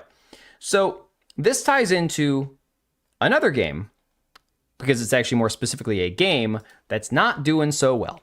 And Cage, I know you shared Smash's video on this, and actually Smash, his video made me think about covering this because this is crazy. This is absolutely insane, this game right here. All right. They did work on games I liked a lot. I heard that there were some of their ports that were okay and some that were kind of a shit show. They didn't actually make any games that I liked. Last Flag, hold the L. I'm just sorry. I'm going to milk that to death. Why Imagine Dragons Brothers indie gaming studio is launching with a Capture the Flag video game. Yeah, it's a Capture the Flag game. It looks like a Fortnite mod. It's worse than that. It's worse than that. And Cage, yes, it's that awful band. I've been on record saying I hate Imagine Dragons. I despise their music. All of their music drones on and on and on. It's like, if you wanted to torture me, if you wanted to get information out of me, put me in a dark room with Imagine Dragons playing 24/7 and I'll crack. I will crack so fast. I hate this band so much. It's all the same song. Exactly. Thank you. They're awful. I would rather listen to Sabrina Carpenter. And I don't know a single Sabrina Carpenter song. I declare. Oh my God. John, I saw your comment. I don't know if YouTube's gonna eat it or not. Imagine Concord. Yeah, dude, honestly, here's the thing. This is a Concord-like. This is not a Concord, because Concord implies large budget. This is an indie game, and this is an indie game that probably got a lot of like private funding and stuff. So I don't look at this as a Concord, but this is a Concord-like. Okay, so obviously it's a 5v5 game, 10 characters. It just, the entire game sounds as gay as it is, all right? Listen to this here. Per the game's description, set in a funk-blasted 1970s-inspired universe, Last Flag transforms players into contestants on the world's most watched game show, hosted by the mysterious media mogul Victor Fex. When the cameras start rolling, players leap into an outdoor arena to hide their team's flag, then scramble to reveal the enemy's location by controlling radar towers and scouring the map's multitude of hidden nooks and crannies. Capture the flag, haul it home, defend it for 1 minute to win it. Whether you're celebrating your victory or vibing to the smooth sounds of defeat, you can always choose to run it back. Hey, Empress. Oh, not too much. We went over the Mary Morgan tweet about how men basically all suck, and unless you've had your own biological children, you're a piece of shit. And then we landed on Last Flag. So, I mean, there's some other stuff you missed, but not too much. See a lot of purple and it looks like Fortnite? Yeah. An 8-cent Concord game for the price of 3 Silk Songs. No, this game's cheap. This game is actually like $12. Hey, McKinney. Pragmata, dude, there's so much there. I was saying earlier, McKinney, like, I don't want to make another Pragmata video because I'm just not that interested in the game as a game. But the reaction to it, and Empress, it was about Pragmata. It was about Mary Morgan's tweet about Pragmata. If you haven't seen it, hey, Truth. If you haven't seen it, Empress, it is this tweet right here from Mary Morgan, who works for Tim Pool. This tweet here. Yes. And it is legendarily awful. So that's what we covered. All right. We didn't get like rated or something and I missed it, right? No, thank God. And Lugia, thanks for the 2, buddy. Appreciate you, man. Tired of live. Rabnet, I don't even care about it being live service. I've said this before. Most people don't think about, well, my game I play now is live service and live service bad, therefore I can't like this game anymore. Yes, live service comes with a lot of negative connotations because of the obviously being able to have that game ripped away from you or needing it to be online to play with other players. But in general, like I play some PvP games, I play some PvE games, single player, whatever. It doesn't matter what it is. For me, I just play games I like. Live service, unfortunately, has a negative connotation because of the way the industry has treated their customers via the live service model with monetization and loot boxes and battle passes and all that. Not every live service game has those, but it is pretty much a feature of most live service games. This, for example, Last Flag doesn't have any in-game purchases that I'm aware of, and it's like a $12 game. However, the problem is nobody wants to play it because it looks like shit, okay? No worries, Empress. Take your time waking up. Marty doesn't have kids. Imagine Dragons made a shit game. Playing it this weekend on Peak Gaming. I'm going to have some flack on the double-sided contradictory stance I take in the video. Dude, McKinney, just share your honest thoughts on it, man. That's all you can ask for, dude. Sport attractive female characters, but I draw the line at sexualized mods and content over what's clearly a child character. Yeah, I think that's a rational place to be, McKinney. I don't think most people would have... I mean, most people that would matter would have too much of a weird, like a negative take on that. So, that being said, here is the 2 guys, Mac and Dan, who are like the manager of the band and the lead singer, saying, we grew up in the Boy Scouts and we've got a bunch of brothers and we used to play Capture the Flag in the woods at night. Hey, Capture the Flag as a kid is awesome, okay? And it's kind of a quintessential childhood experience. Some people played it in a PE class or whatever else. Best experience I ever had, if it wasn't like a youth group or like a church event, was summer camp one year. We had like this massive Mission Impossible Capture the Flag type thing we did after dark. And that shit was crazy. It went for like 3 hours and it was nuts, but it was great. Capture the Flag can be fun. And this company's following its footsteps. It's crazy that there's so many. Just look to, NBA and football games by EA. Dude, that for me, I think that is the quintessential. If you want to talk about like the evils of live service, those sports games every year kind of like exemplify what we're talking about as far as like the bad, ugly side of live service. So it says here, there's been a lot of Capture the Flag game modes that have been tangential to games over the years. Yeah, like Halo, right? Because you had single player, multiplayer, and then different game modes. You didn't just make an entire Capture the Flag game. But nobody's ever really built something that scratches that itch of what it feels like to play Capture the Flag, which is real hiding, real finding, the thrill of nature, being a hero, and sneaking around. Okay. So it says they're infusing their musical talents into the game. And let's see, sounds very important to us, and one of our defining philosophies we want you to have moments of fun. It's a video game, of course. When you lose a match, there's a song that plays. It only plays when you're on the defeat screen.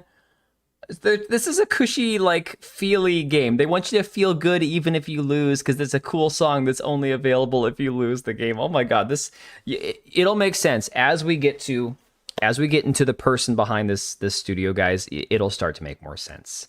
Okay, so going over to the Kotaku article on this from a few days ago. Even the lead singer of Imagine Dragons can barely get anyone to play his live service game. Now, this is because, despite the game having mostly positive reviews on Steam, currently nobody's playing it. Let's refresh this. 109 people. Now, let me explain. I think this game is only on PC. As I understand it, it's only on Steam and Epic. So despite Marathon being available on Xbox and PlayStation, but 70% only playing on PC, and then therefore the numbers you can extrapolate as well, there's not many console players left playing the game. In this situation, I'm pretty sure it is only PC. And we all know that nobody buys games on Epic. I know Susano said he did. Some people buy games occasionally on Epic. Most PC gamers refuse to buy a game on Epic. And so this is bad. This is dead before it even comes out, right? Indie game, smaller budget, I can understand that, but even that being said, that's not sustainable for a live service game. Guys, it's a sale price of like $12 for the game too. Like, let me look at this. What is it? The game is currently on sale for $12. It's normally 15. It was like 3 or 4 years ago. Oh, I'm not trying to single you out, Susanna. I'm just saying, as an example, you mentioned that you'd purchase one. No shade. Hey, if there was a game that you really want, like I know Lords of the Fallen 2 was only going to be on Epic. If people bought it on Epic, I wouldn't care. It's like, play where you want to play. Epic ID only used for fun. Yeah, that's exactly for most people, you know. $12 is too much for me. I mean, I spent $16 on Road to Vostok, and so far that game is actually really good for an early access game, you know. Had an Epic Game account for 2 months in 2022, and my account got hacked. Oh my God. Always a big Steam guy, just always Steam now, no hacks in 9 years. You know what, dude? Honestly, that's the way to go, and that tells you a lot about the reliability of one platform versus another, you know. So that being said, despite mostly positive reviews, nobody's playing the game, but it gets better. I just kind of skimmed both these articles, and here they do a lot of carrying water for this game, as you'd expect, because of the lead singer of the band, who also is the head of the game studio, I believe, basically having the right mindset, the right ideals, the right morals or scruples, if you will. They call Imagine Dragons one of the biggest rock groups in the world. Holy shit. Wow. Wow. Yeah, I need to actually go back on GOG and check it out. I have it installed, but I never shop there. There's never enough there, you know. Lead singer Dan Reynolds and his brother Mac Reynolds, band's manager and the head of the duo's game studio, have wanted to make games for a long time. Well, they're never going to again. Despite the big names attached to it and the boost from massive social media accounts, Last Flag, hold the L, has yet to reach over 600 concurrent players on PC. A Night Street spokesperson told Bloomberg it is happy with the reviews the game has received, but wouldn't comment on sales, and instead said it hoped to build a sustainable community and nurture it and grow it over time. Oh yeah, let's play the trailer real quick. Thanks, Luigi. I intended to. Are they even using a guitar? Rock is not dead, Serrano. Swedish metal. Swedish bands. Scandinavian bands. Dutch. Holland, whatever. Rock is not dead. It's just dead in the US. And rest in peace, you know, Brad Arnold. Creed is still good. My God, seeing them live was incredible. Way better than I could have imagined. All right, here is your little trailer. If we're relying on foreign... Yes, Volbeats, exactly. I could have seen them live a couple years ago. I didn't actually do it, though. It's a bummer.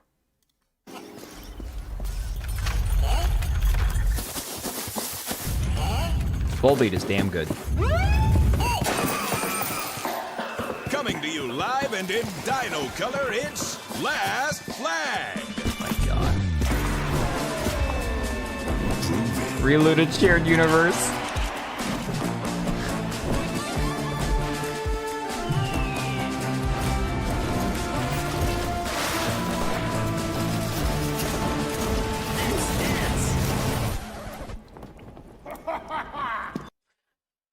Yeah, I said Creed. Creed's awesome. Concord's back. Can I just say something? I know that there are people in this chat right now older than me. Some of you guys are in your 50s. And maybe some of you guys, because I was born in 86. So I didn't really experience much of the 80s. My lens of the 80s was shaped by my experience growing up in the early 90s. So I was like, you know, I was 6 in 1992. However, I'm not a big fan of like the 70s groovy kind of like, you know, funk aesthetic that they've done in recent movies. Like one of the Minion movies a couple years ago had like the whole 70s vibe, and the Troll. I've got kids, guys. Don't shame me, okay? The Trolls movies, one of them did that shit. I'm not a fan. I'm really not a fan. People on Facebook are still talking about Brad's wife under Cracker Barrel. Oh my God. Oh my God. Even the trailers cringe. Yeah. Still in my 20s. Well, not you, Korean cowboy. Stray sells 90. Better than 69. It's a Gen X or older thing, I think. Maybe. I don't really love it. You know? Wish there were vehicle aesthetic characters that would have made it a completely different experience. Rise of Gru. Thank you. Hey! Thank you. And I get it. It was set back in time because they had to, because that's when Gru would have been a child. I don't know. Does any, like, imagine what Gen Zers, and I know we don't want to just cater to Gen Z because they're kind of retarded. Every generation's retarded. This is no shade, you know. I'm a millennial. Millennials are retarded too. But like most gamers, your average gamer, despite what the media will tell you, is a guy between the ages of like 27 and 43. Okay, is this really going to appeal to him? I don't know, man. Rubber Band Man is a good funky song though. I can't recall that one. And I grew up listening to a lot of like 60s and 70s music, guys. It's not that I don't have respect for like the pop culture of the generation. I just think the whole aesthetic is, I don't know. Red team is barely breaking a sweat here.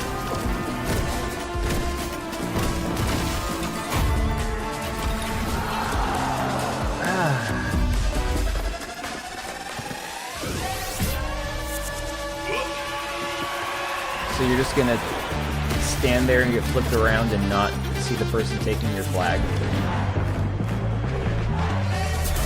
Let's see if blue team has got what it takes to hang on for this character here. This character here, I guarantee you, is a they them. There's no chance that this is a biological whatever it is. I can't even tell. I know the name, the Spinners. Can't hit a girl, he'd be flagged. to hang on for the win. Oh, the Planet Fitness of video games. Holy shit, man. That slaps. It's a Concord character. That's literally like what 90%, 10 characters in this game, and half of them look like Concord characters. That one will be. Wow. Yeah, that was painful, guys. Thank you so much for that. That was great. I could die happy now because after seeing that, my life is now complete. All right. Let's see if, oh my God. All right. So if anything, you got to hear them describe the game because I'm sure it's in this part down here. There's something I read that just stuck out to me as, oh my God, this is a DEI game, right? Let me see here. Hope people will give the game a shot. Don't know any other hide and seek games out there because it shouldn't be a whole game. It should be a game mode. Nobody wants a whole hide and seek game. A game mode where you do like capture the flag or hide and seek in an already successful game, sure. But like nobody wants just a capture the flag game. Let's see. We're making something that plays and feels differently. Players hide their flag from their team. Game only costs $15. No microtransactions. Raising money is one of the hardest and worst things to be doing in 2026, so Runway is going to be a challenge for everybody. Our focus was, can we put our game that represents the core of what we think it needs to be, and there's more to come. Your music sucks. Never make video games ever again. Where is this at? I don't think it's in this other article. No, because this is all about their LGBT stuff. Let me see. There was a part here. I have to find this, guys. I have to find this.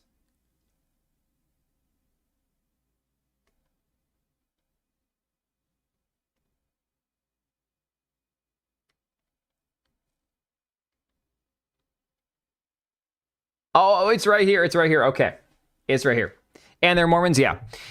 In games that last 20 minutes or less, players compete in 2 teams of 5, 10 possible characters to choose from, in a classic game of Capture the Flag with several non-classical modifications. First up, in Last Flag, you don't get eliminated. Your character gets vacuum tubed off to the green room, ready to join back in the fun. Monday Night Combat again. Hey, Black Cat. Why is your name all in squiggles? Me no speaky the squiggle. I don't get game. Okay, so tell me if this isn't a game. Again, saying DEI and shit, I get that it's like overused and stuff. But tell me that this doesn't read like commie gobbledygook. You know, Shad's kind of odd. Like, no shade, he seems decently nice, normal enough, but there are people on the internet, on YouTube, who give me kind of a funky vibe, and he gives me a strange vibe. I'm not sure what it is. Now when everything's been Japanese all day. I needed a black woman. Oh my God. Stray, I'm just going to stop reading out loud what you're saying, man. Shadiversity Cage. Except Monday Night Combat was quite good at the time. He's Australian. That doesn't change my opinion whatsoever. He seems fine, but fourth or fifth Concorde has hit the building again. I can't tell. I lost counts. But you're telling me it's just Safe Glove's version of death? Exactly that. Exactly that. So it starts to make sense. It starts to make sense when you read about these people. How Imagine Dragons' Dan Reynolds, on why he created Love Loud Fest to help LGBTQ youth. The singer opens up about why he's made it his mission to explore how the Mormon Church treats LGBTQ members. Now, I'm not gonna make you guys sit through me reading all of this. But the part that I find the most hilarious, okay, they blame religion for LGBT kids ending their life, is essentially what it says in this article. But of course, keep in mind it's Rolling Stone. Is this a quote from him? I think this is a quote from Dan Reynolds. Hang on. I think that this entire article is just a direct quote from Dan Reynolds here from Imagine Dragons. Says here, I am still Mormon. I love many of the teachings and practices. I love the family values. Do I know there's a God? Some days I don't. Oh yeah, I'm Mormon. Do I believe in God? Fuck if I know. Some days I don't. Do I believe Mormonism is the single ultimate truth? No. Do I think all Mormons are bigots? No. No, we're generally good people that want others to feel loved and accepted. But we're broken in following a teaching that is literally killing our youth. Okay. Like, I don't have any use for Mormonism. Like, whatever. But if you're going to say that you're part of a religion, you have to take the religious tenets seriously. If you don't like the basic philosophy of a religion, don't join that religion. No wonder he's a dragon of imagination. He probably likes that dragon dildo, man. Let's be fair. Then he's not Mormon. Exactly, Lucia. You're agnostic. You're agnostic. I think one of the band members is gay, probably. I think he talks about it because he mentions in this article, Casey, I think, is one of the band members and how it was really hard for him to come out or something. I was not an ally to Casey when he needed me. He went on to serve a Mormon mission, didn't come out until after his mission when he was in his 20s. Watched him face an onslaught of people not accepting him. Some eventually did. I think Casey's one of his band members. Dim golden plates be rocking. God. All right. So this is his Love Loud festival. Presents. Basically, let's get together and just love everything gay. How much you care. Now, again, the whole concept of LGBT youth for me is, Point to and say, hey, I'm like, man, okay, guys, I love really? you. Yo, This Makini is with the $20 10. worth. Decade from now, we will all look back at this and realize how much of an impact Concorde has made on this industry after its death more than the barely 10 days it's lived. Dude, I still can't believe that it didn't make it a full 2 weeks. That is the craziest thing. Makini, thank you for the 10, man. Holy hell, appreciate you. Let me get you a video clip here. Let me see. What have I not played in a while?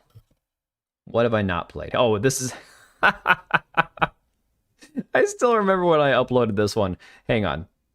Baby, one more time.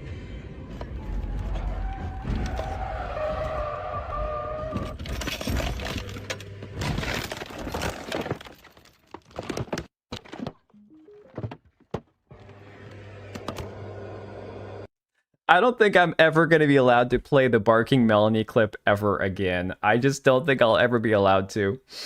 Haven't played a game in a while? That's not true. I played Road to Vostok 2 days ago. I just didn't stream it.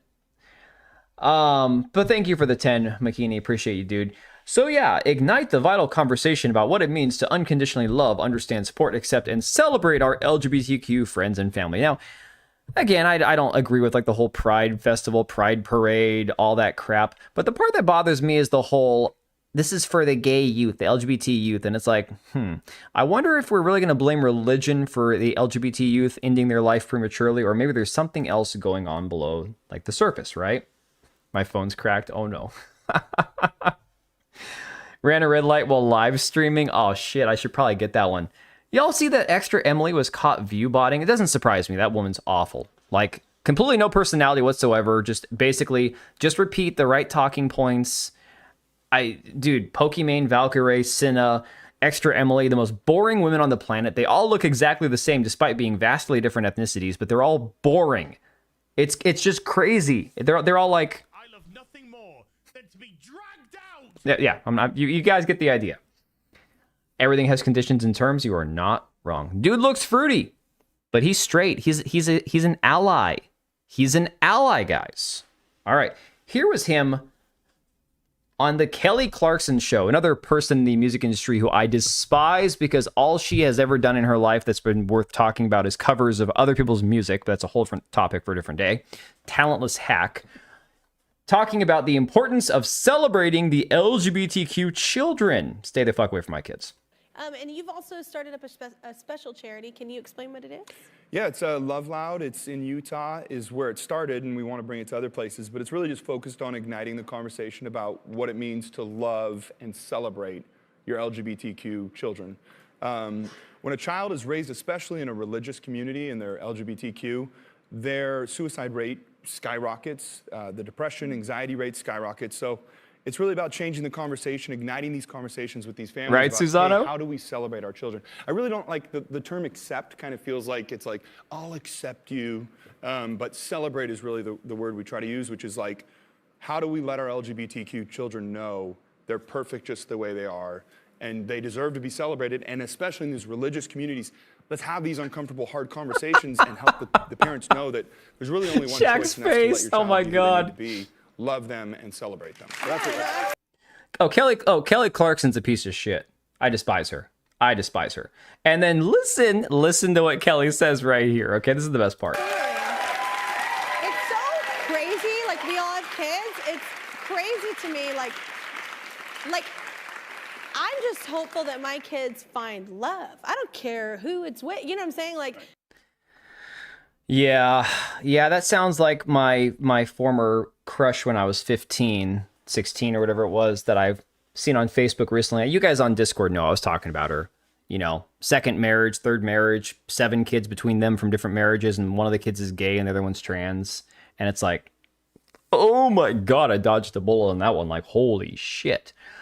So yeah, that's the extent of his game. Steve Carell getting his chest waxed. I didn't watch that movie. That's probably one of the only Steve Carell. I mean, there's other movies he's made that I haven't seen. I didn't watch 40-Year-Old Virgin, but he was awesome in in Bruce Almighty. There was only one Bruce Almighty. I never saw Evan Almighty. Bruce Almighty was perfect the way it was. I don't know why they made the freaking sequel. That's so weird. What is there to celebrate? I mean, look, you're either okay with it or you're not. And that's on a case-by-case basis. Shaming people into accepting their children when it's a lifestyle that they don't agree with, or if it's a situation where it's like they don't, have... it's crazy, guys. This whole freaking thing is crazy. What was this here? Hang on a second. Let me move a few things around. We'll get into the recent stuff on the quartering, and it's only really about the whole coffee brand coffee thing, which is something that's right up my alley because I understand everything in this video due to my experience in the food industry. So this is partly why I wanted to play this tonight. More of an Avicii fan when he was around. Avicii had some good stuff. Yeah, no, dude, Imagine Dragons sucks ass. I can't stand him, never been able to. Reminds me of was Seth Rogen ever cool? Really, let's be honest. Trans kid gonna flex on your ex. Oh my God. Yeah, the San Francisco Gay Men's Choir. We're coming for your children. Yeah, exactly.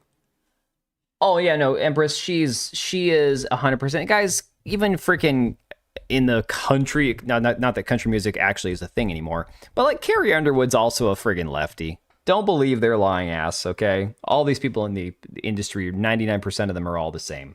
Or at least their opinions are very fluid, depending on who they're talking to, what day it was. Sweet. It's only 11:07. Sucks. I love K-pop Demon. Dude, K-pop Demon Hunters was good.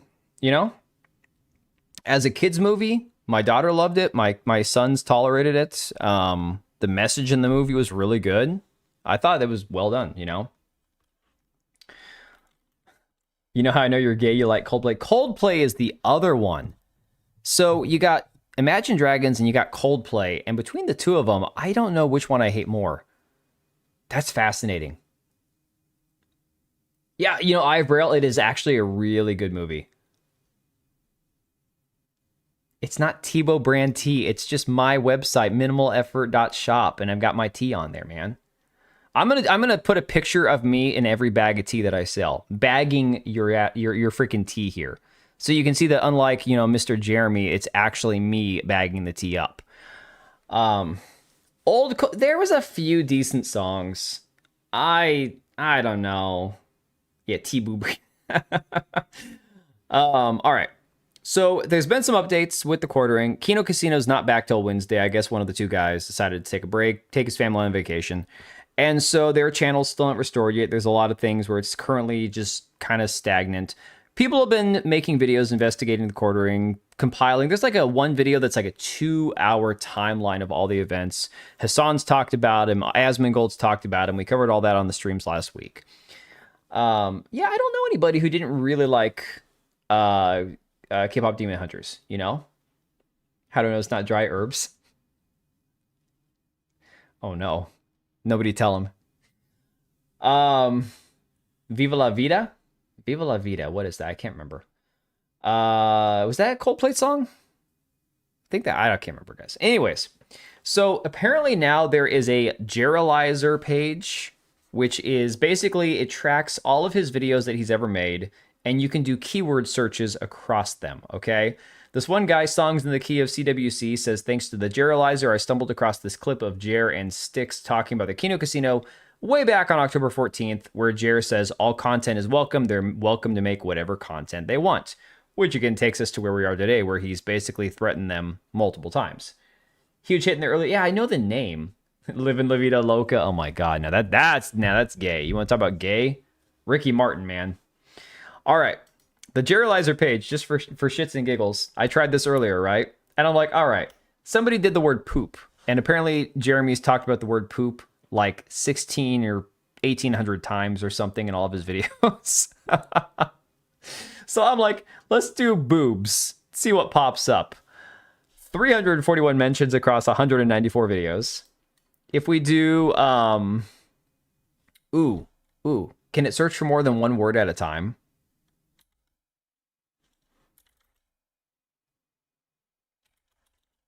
I'm curious about Ice Karen. It's always sad when a hot guy is gay. Oh, man. Look up coffee. Oh my God. You're onto something. 21 mentions across 18 videos. That's right, because he made 18 videos in the course of like 2 months with the title Ice Karen or something about an Ice Karen. Coffee. Oh my God. Brilliant idea. I would never accuse Leon of being hot, though. True. Very true.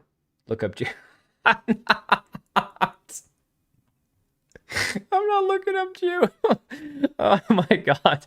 Okay. Transcript mentions for coffee, 500 plus mentions across 136 videos. How's that even possible? That's insane. How about Brie Larson? Ooh. And that doesn't just mean 500, that's 500 plus, and it searched 712 out of 12,533 videos. I don't know how to expand it. Max hits per batch, no limit. Videos per page, no limit. Fetch concurrency, parallel transcript downloads while I don't know what that means, so I don't know how this shit works. Let's just go max hits per batch and max videos and see what happens with coffee. I'm going to break my computer right now. Just watch. Oh, 12,000 mentions. 12,000 mentions of coffee across 2,100 videos. Holy crap. Hey now, my coffee cup's empty. It's got the little dark stuff where the K-cup didn't get all the coffee grounds, and that's just all that's left. Okay, I got to look at Brie Larson. Brie Larson. It won't be as much as coffee. 12,000 mentions of coffee across 2,156 videos. That's crazy. All right, Brie Larson. Brie Karen. My fingers are not working, apparently.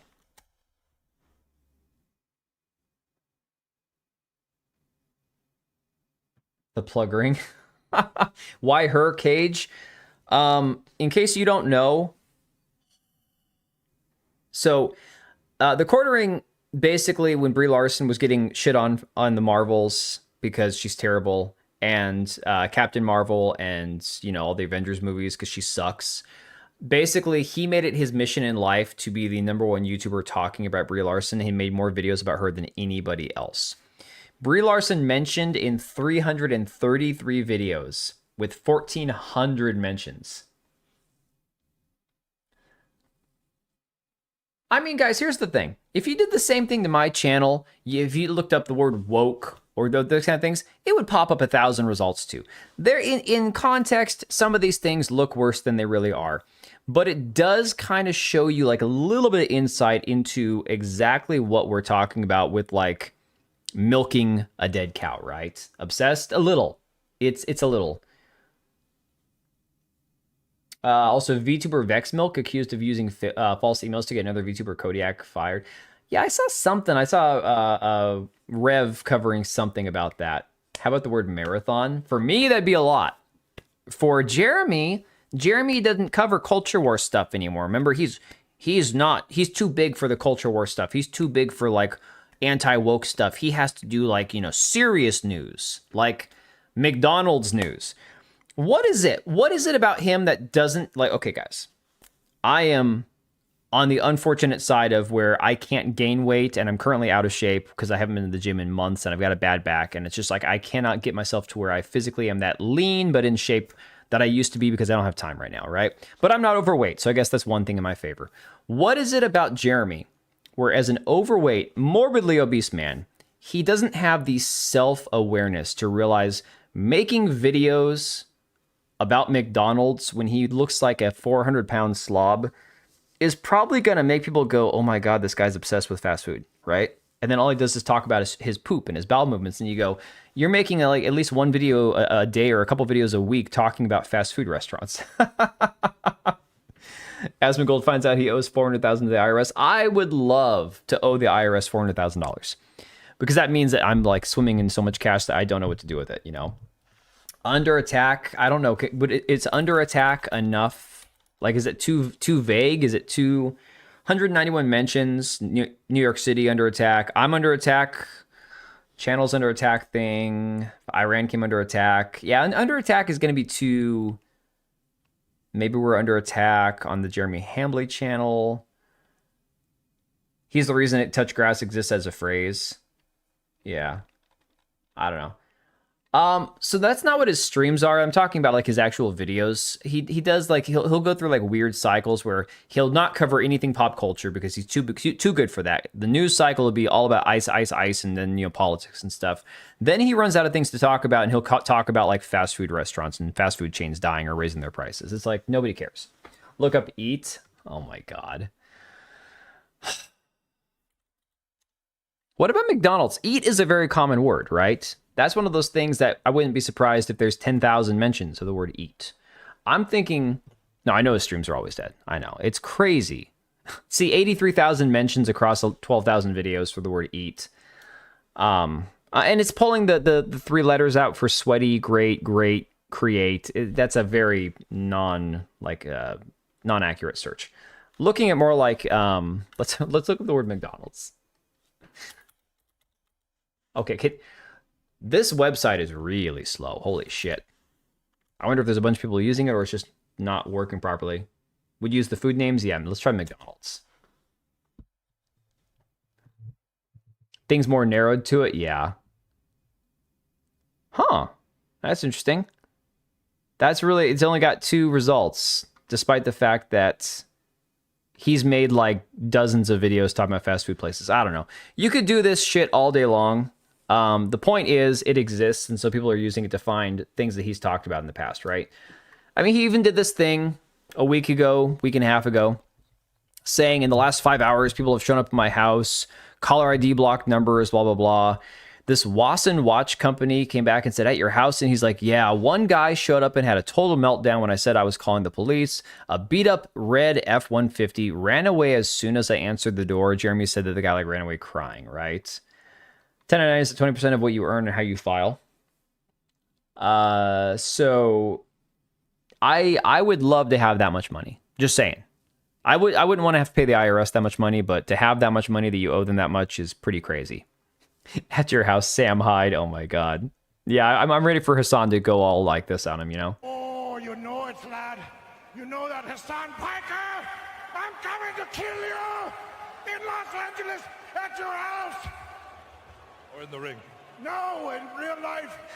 Get Sam to do that for the quartering. No, but in all seriousness, apparently like Ethan Ralph, who's one of these like absolute bottom feeders who's been around forever, I guess, with the kill stream and shit. He's like old days of YouTube. He apparently is claiming he's going to go to like the quartering's house and make a documentary on him.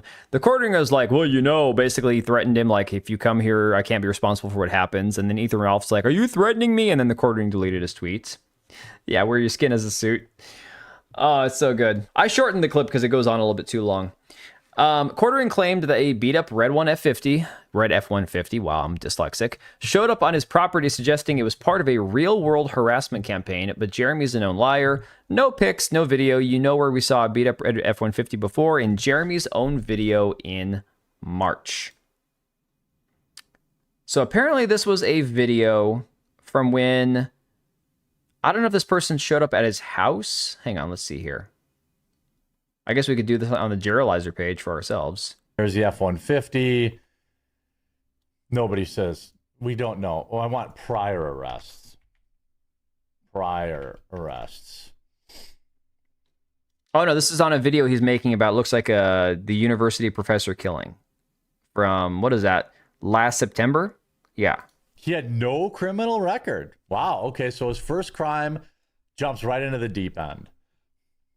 Enough is enough with this nonsense. I hope you were informed by the... Yeah. He trained with Sam Hyde. Basically, he went to Sam Hyde for instruction on how to fight, and Sam's like, nothing I can do for you, buddy. Sam's probably like, drop 100 pounds, and then we'll talk. So, the part that actually matters, though, in my personal opinion, that I actually care about, is this dude, Luther Morgan. I know nothing about him. We could be completely different ideologically. He might hate my guts for my opinions. I don't know. Don't care. He's a small YouTuber. So am I. That's not me throwing shit at a guy with less subs than me. I'm just saying we are nobodies on the internet, so it doesn't matter what our opinions are of each other, right? He says, how's everybody's weekend going? Well, my weekend got off to a little bit of a rocky start. I woke up to this. My latest video about coffee brand coffee was taken down for harassment and cyberbullying. Multiple people reached out as well to alert me that my video was taken down. Now, I didn't even know this video existed before it was taken off YouTube. It says, I want to thank all the big creators who've been helping me and supporting me by bringing public attention to this. I also want to thank my readers and viewers for spreading the word as well. The guy, he wrote like a lolcow book or something. I don't know if it's any good or not. It says, I'm a very small creator compared to the quartering. I mean, we all are. I don't just mean that. He's physically larger than me, weighing almost a quarter ton. The quartering has 2 million subs. I've got 1,000. I think he's got almost 2,000 now. When it comes to YouTube matters, he has every advantage, and that's why I'm so grateful for everyone's support. Pains me to know, to think how many other small creators have gotten takedowns and nobody noticed. And many people before me got too close to the truth and were silenced. I'm glad somebody was able to archive the video and it's being shared. But this is bigger than Luther Morgan. This is bigger than Luther Morgan's copyright or intellectual property. This is about the truth, about transparency. So there are these other channels like the Alyssa Clips channel that's been around forever. She was big in the Rekieta stuff, Nick Rekieta with his crack cocaine stuff with his court case and all that. I know Kino Casino doesn't care that she takes their streams and puts them on YouTube because they can't because their clip channel got taken down. I personally don't love that she's out there putting people's 7-hour streams or however long they are on her clip channel without any transformative, like anything transformative at all. I don't understand how her channel is monetized when all of her content is somebody else's clips. But if the people that get their clips shared don't care, what can I say? You know, it is what it is. Yeah, he's a massive creator. Oh, you bought the book? Huh. Wonder how many times he says bye in his videos. You know, Rabnet, honestly, I watched the video earlier to kind of like preview it, and he doesn't actually push his book as far as I remember in the video itself. Sam Hyde doesn't teach sumo. Oh my god. American Draken Lord. That's before my time. I don't know that one, man.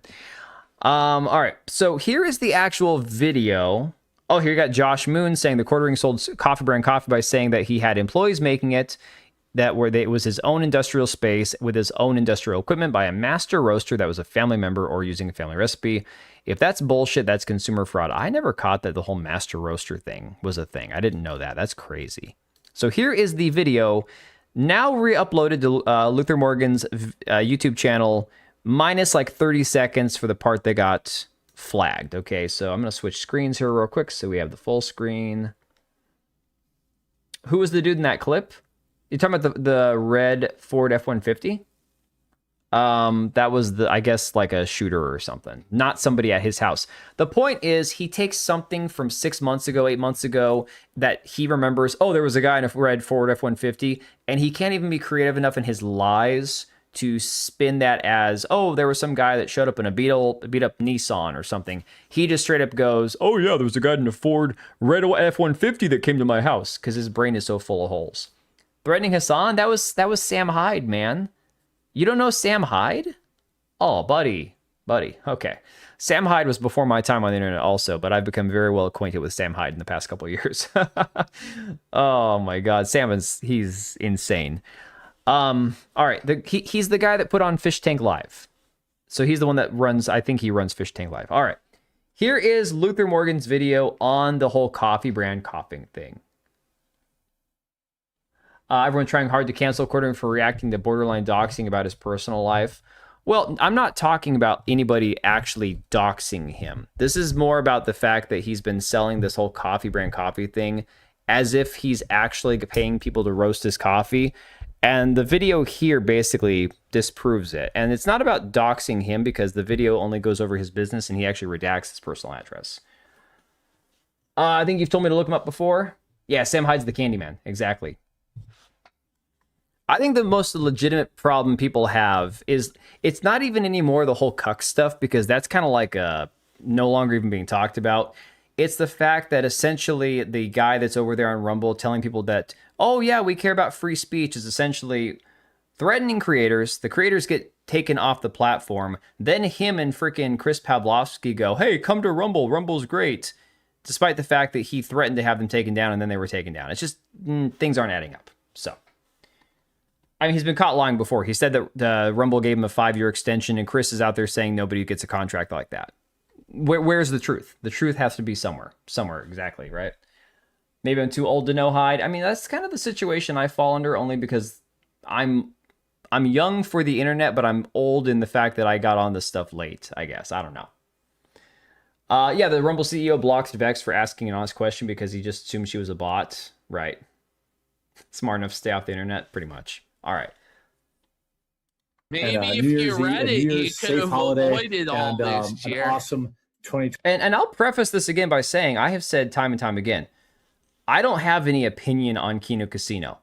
As far as these guys and their history goes, the only thing that, like, positive I can say for them is that they admit themselves that they're just a couple of retarded Canadian guys. With one of them's an old drug addict, and the other one, apparently, the fat guy showed his butthole online at some point. Like, these are not like pillars of morality that I think anybody should be looking up to. Yeah, this is the book here, Lol Cows, The Internet's Never-Ending Tragedy. Book on lol cows. So again, in the intro, I guess that's the only time I think it comes up.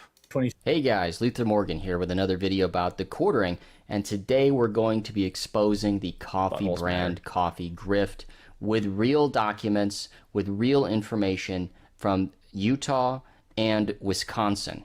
So before we get into it, I just want to say thank you for the support, thank you for the views, the subscribers. We're growing a lot on YouTube, some fantastic comments, and I just want to remind, hey guys, so our journey begins. So right there is where he had to clip out this little joke he made about his email being something offensive or whatever, because that's what got his video taken down, apparently. Yeah, so Empress, I think Ashton, there's the skinnier guy, Andy Worski, and then Ashton's the fat guy. I think he's actually lost weight. So I don't know. If we had an actual free speech platform, X is the closest we've got. Rumble likes to present itself as one, but there's way too much behind the scenes BS. I mean, there's no such thing as a free speech platform. And to be fair, I think Twitter is a shit show now. Like, it was a shit show before Elon. So it's just a different kind of shit show. On coffeebrandcoffee.com. Now, this is Jeremy's own website. This is the part that I still find kind of odd, is after all the quote unquote harassment, why he's still got photos of his wife up there, you know?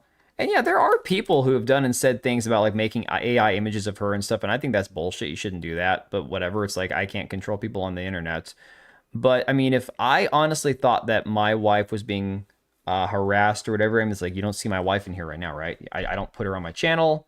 You know, when we have made videos together, it's been just audio, just talking. I keep my family life very private here. That's, you know, it's a whole different, yeah.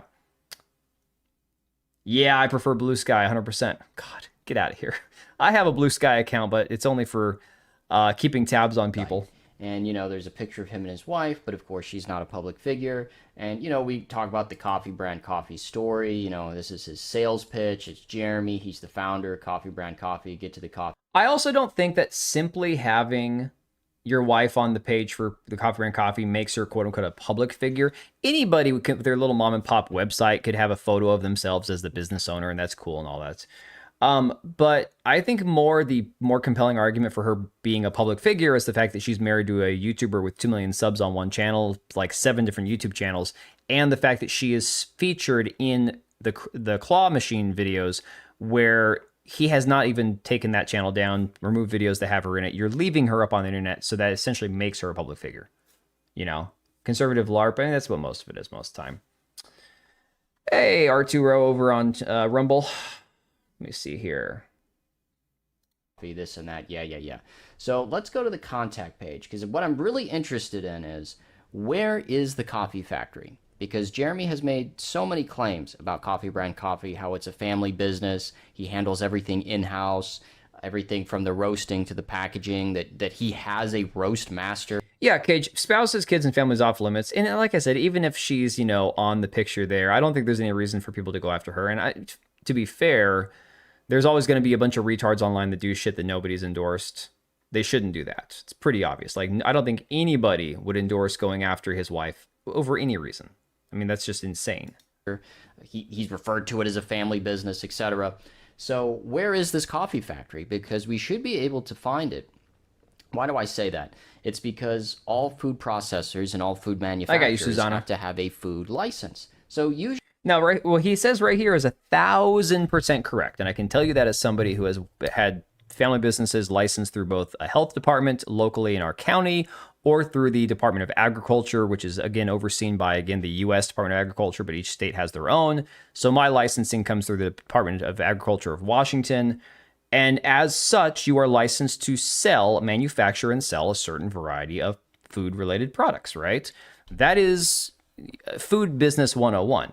The problem is that Jeremy is selling coffee with no actual location, no address of where you can, you know, actually order your product from. There has to be a certain amount of liability insurance to cover a food product, that if you're going to sell a food product to somebody and they get sick on it, there has to be a certain amount of liability insurance to cover that, right?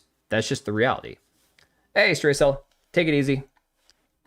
Usually, when you go on a food manufacturer's website, they have like, where is the factories? But if you go to the About page, and there's really no way that you can contact them. You can't even like call them. They don't even have a 1-800 number. So we don't even know like the, the area code on the phone number. Maybe we could locate it. And there is something to that too. In the food industry, you do have to have some way for them to reach you. Just saying that is basic. That's just the reality of the way this works. And I like I said, I can attest to this. So our journey really begins in Utah. So here we have Coffee Brand Coffee, LLC.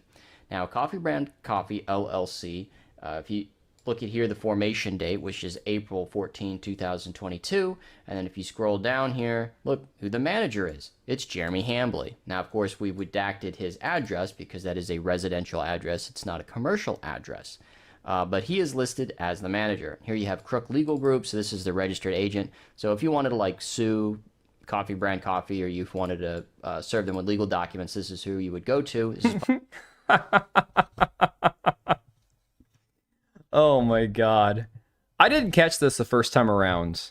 I did not catch this. You guys remember when we were talking about Code Violet, that horrible video game that the developers, the 4 dudes that had the company, registered as an LLC, I believe out of Utah or Montana or something. There's a couple states like Utah, Wyoming, Montana, that are the cheapest to have your LLC organized through, so that you can then work in a different state, have your filing fees and all that be cheaper, and then basically they handle any legal documents that come to you and then forward them on to you, right? Yeah, I mean, here's the thing. This isn't my video, so I'm not sure why he didn't redact the street address. I mean, when I covered the Code Violet thing, I was very clear to say, hey, when we cover these people, this is not me telling you to go talk to these people, email these people, contact these people. This is just a company that does registered, like that registers LLCs. They're a registered agent. They handle like you send us legal documents, we forward it to our client, right? They're basically like the front-facing person for a company that's not in the same state. It's crazy. Yeah, it's crook legal. Public information, by the way. And then, of course, I know, again, it's public information, but I don't know. We look at the bottom here. This is the physical address. So this is where the business is actually supposed to be taking place. And so this is a public address. This is a business address. So we're not doxing anybody. This isn't an individual. This is a company. It's a corporation. So my thing. I know it's not doxing, but still, technically, not every business is retail. Not every business has a storefront. So I still don't know. That's still kind of odd. Yeah, Team Kill Media. Thank you. Is why is it out of Utah? Now, of course, that's where Mill Creek Coffee Roasters was. So it's heavily speculated that was Jeremy's original coffee manufacturer. Because that thing was a huge, it's probably lodged back there in the subconscious, because that was a huge topic back then. A couple, months ago, last year at some point? I can't remember how long ago that was. He's also missing the fact that, again, the registration, the formation of the LLC and running it through a registered agent in a different state is done for like tax purposes and all that. But I wanted to give Jeremy the benefit of the doubt, because maybe he's switched from Mill Creek Coffee Roasters to a different firm, or he has an actual coffee factory. So if you go to, Utah and you go to the government website and look around, it's the Utah Department of Agriculture and Food. So they're the ones that issue licenses for food processing, food manufacturing. So what I did was I reached out. Was it Utah before, guys? I can't remember who Team Kill Media, which state it was through. It was like Wyoming or Montana or Utah or something. Again, it was one of the states where it's cheaper to do it, right? Out to the deputy commissioner of the Utah Department of Agriculture and Food, and I emailed them. And I said, hey, I'm requesting assistance to try and locate documentation for a food business called Coffee Brand Coffee. And, of course, the deputy commissioner here, Amber Brown, was gracious enough to respond to my request for public information. And she said, this manufacturer does not appear to be registered with the department under our food manufacturing program. So there is no Coffee Brand Coffee factory in Utah. So it's not coming out of Utah, Abned. That's the even crazier part. We'll get to that later on. The only thing that's in Utah is where the LLC is registered. That's it. Wife never voiced an opinion on anything. Kino, she has sex with these people. Jeremy attacks doxers of wife. Internet Rumble did this. Well, I don't know who's saying Rumble did it. Again, Chris Pavlovsky and Jeremy and stuff, they represent Rumble. He's a partnered streamer there. He's paid to have a Rumble show, right? And so if people go to the CEO of Rumble and say, hey, a guy that you're paying money is trying to shut down free speech or, get people taken off YouTube that he disagrees with or he doesn't like, which he's admitted to doing, that makes it look like Rumble has this axe to grind, if you will, which, again, YouTube sucks too, guys. It's not that any of these platforms are perfect. It just makes Rumble look a little hypocritical. Having business sounds complicated and paying. I mean, having a business is a little complicated, but there's, for example, my business is a sole proprietorship, so I don't have the LLC. I've been part of an LLC when our family business was an LLC at one point. There's pros and cons to doing it both ways. Honestly, the worst part of all of it, it just comes down to when you file your taxes. That's it. That is honestly the worst part of it. Thank you, Susano. Exactly. Yep. Kind of lost in the sauce on this one, Cage. Basically, it's this is the complicated part. So again, let me go from my own personal experience. I'm in Washington. I have a business in Washington. My business is filed with the state here, with my city, as a business in that city, and I have licensing from the Department of Agriculture to do my food business in that city. All those things are done within Washington, right? It's super simple. That is just the natural way that you would expect things to be done. If I was an LLC, limited liability corporation, people do that because a lot of reasons, especially for smaller businesses. I don't know if it's so much the tax reasons or if it's just for the way that the revenue is shared within the business itself. That's beyond my knowledge. I don't know why someone would do that instead. But you can file to have your business registered as an LLC in another state to reduce the actual like legal costs, as I understand it, right? That's the reason people do this, where they register their business out of state. However, they're still operating within their own state. Their LLC is just licensed through a state where it's cheaper. That's basically the really retarded, short version of it. But the problem is here, like, who was it that asked? Was it Rabnad? Jeremy's in Wisconsin. Coffee Brand Coffee is not technically in Wisconsin. They're technically licensed out of Utah, but the coffee is not coming from Utah, right? So this is where the whole question, why allow that at all? I mean, there's a lot of reasons, and unfortunately what we found with the Code Violet situation is a lot of scam businesses come out of these LLC, these registered agents, as they call them. It's crazy. Set a meeting with the Secretary of State for your state, get hooked up with the Small Business Administration, learn to use the IRS's website for the rest. Yeah. No multinational corporation. Now, if we go back to the LLC, it says, well, of course it's not in Utah. The physical address says it's in Milwaukee, Wisconsin. Which is the exact same situation as what happened with Team Kill Media. The business Team Kill Media wasn't in the state that the registered agent was, but anything that got sent to the business went through, as far as legal documents, went to the registered agent. Well, if you actually pull up that address into Google here, it's actually a virtual mailbox. So it is not a coffee factory. It's not an industrial park. It's not even a coffee shop. It is a virtual mailbox out of Milwaukee, Wisconsin. So another dead end, guys. So I assume operating like a P.O. box kind of thing. Those books are great. I have actually never read one of those books for dummies.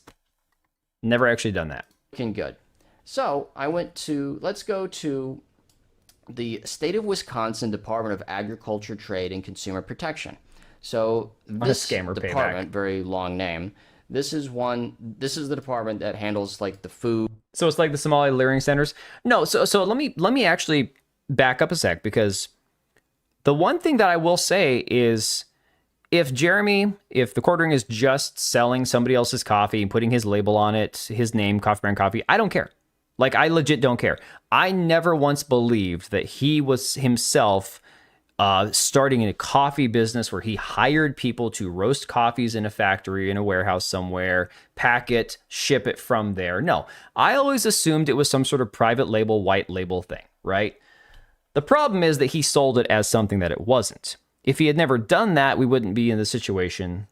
He did it all in his basement. No, he didn't. He's not touching the beans at all. He's not. Food manufacturing, as well as many, many other things. As you can see on their website here, it's everything from campgrounds to butter, Christmas tree grower license. Yeah, and that's the thing, is the Department of Agriculture covers everything agricultural. If you go to like my state's agricultural website, it's going to cover all sorts of things agricultural related. It's not just food. It's, again, like these plant growers and stuff.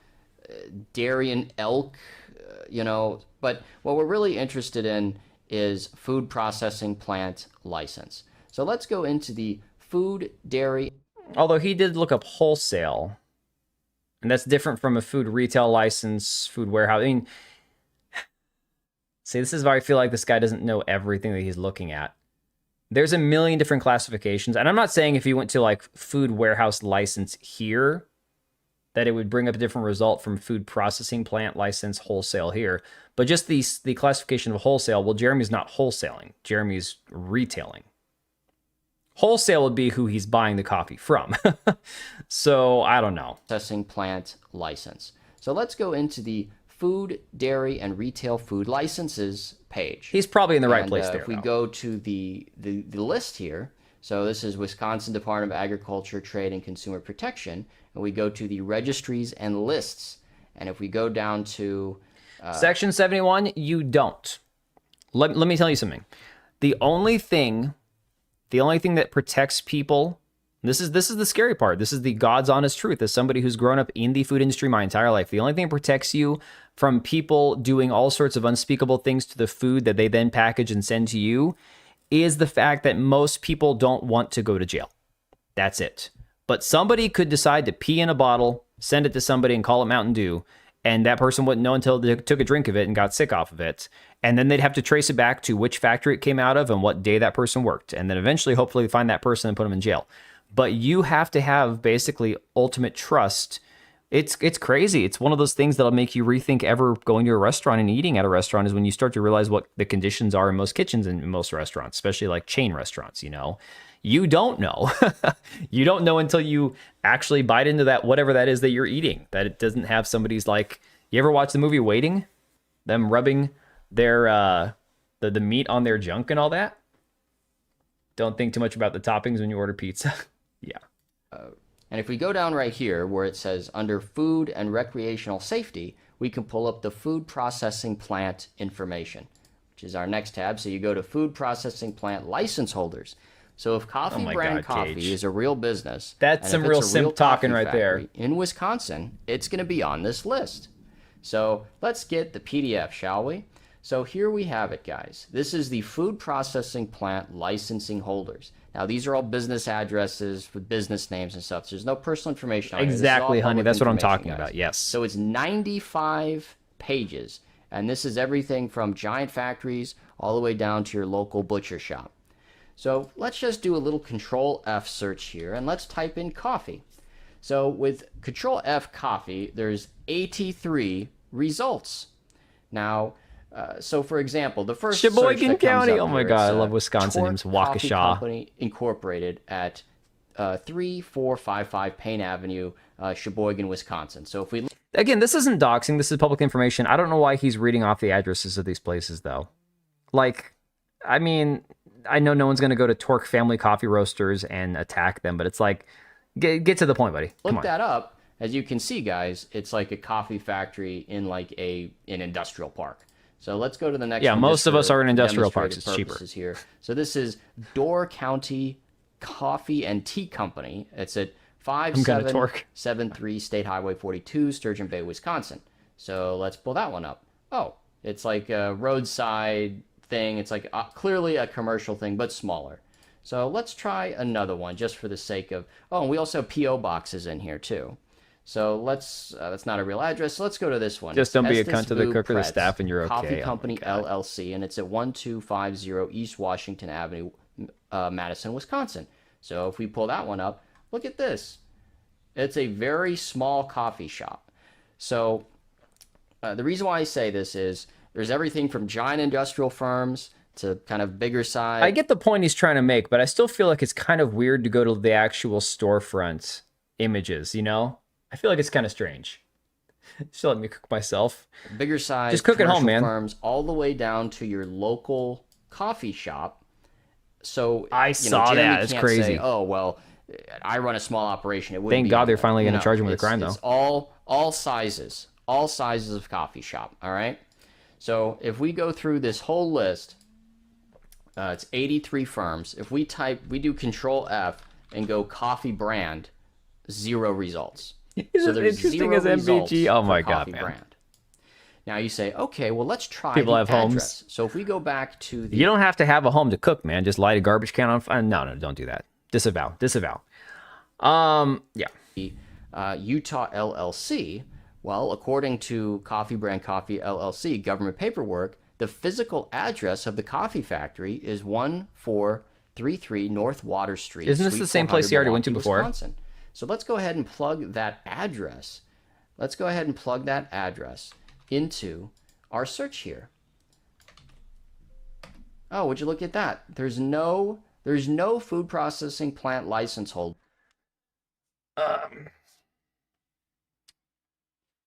His point is, at this moment, we know he doesn't make the coffee. At the moment, the horse is dead meat and flat. I mean, he's dragged the horse across like rusty nails at this point. I get the point that he's trying to make. Is it's not just like, I mean, I always would have assumed he was drop shipping it. I would have assumed it was private label or white label. It's the fact that everything he said is basically full of shit. Now, I will say that the bigger concern as somebody who understands the workings of this stuff. I mean, look, I think I have to have like $2 million in liability insurance through the Department of Agriculture just to sell non-hazardous food in my state, right?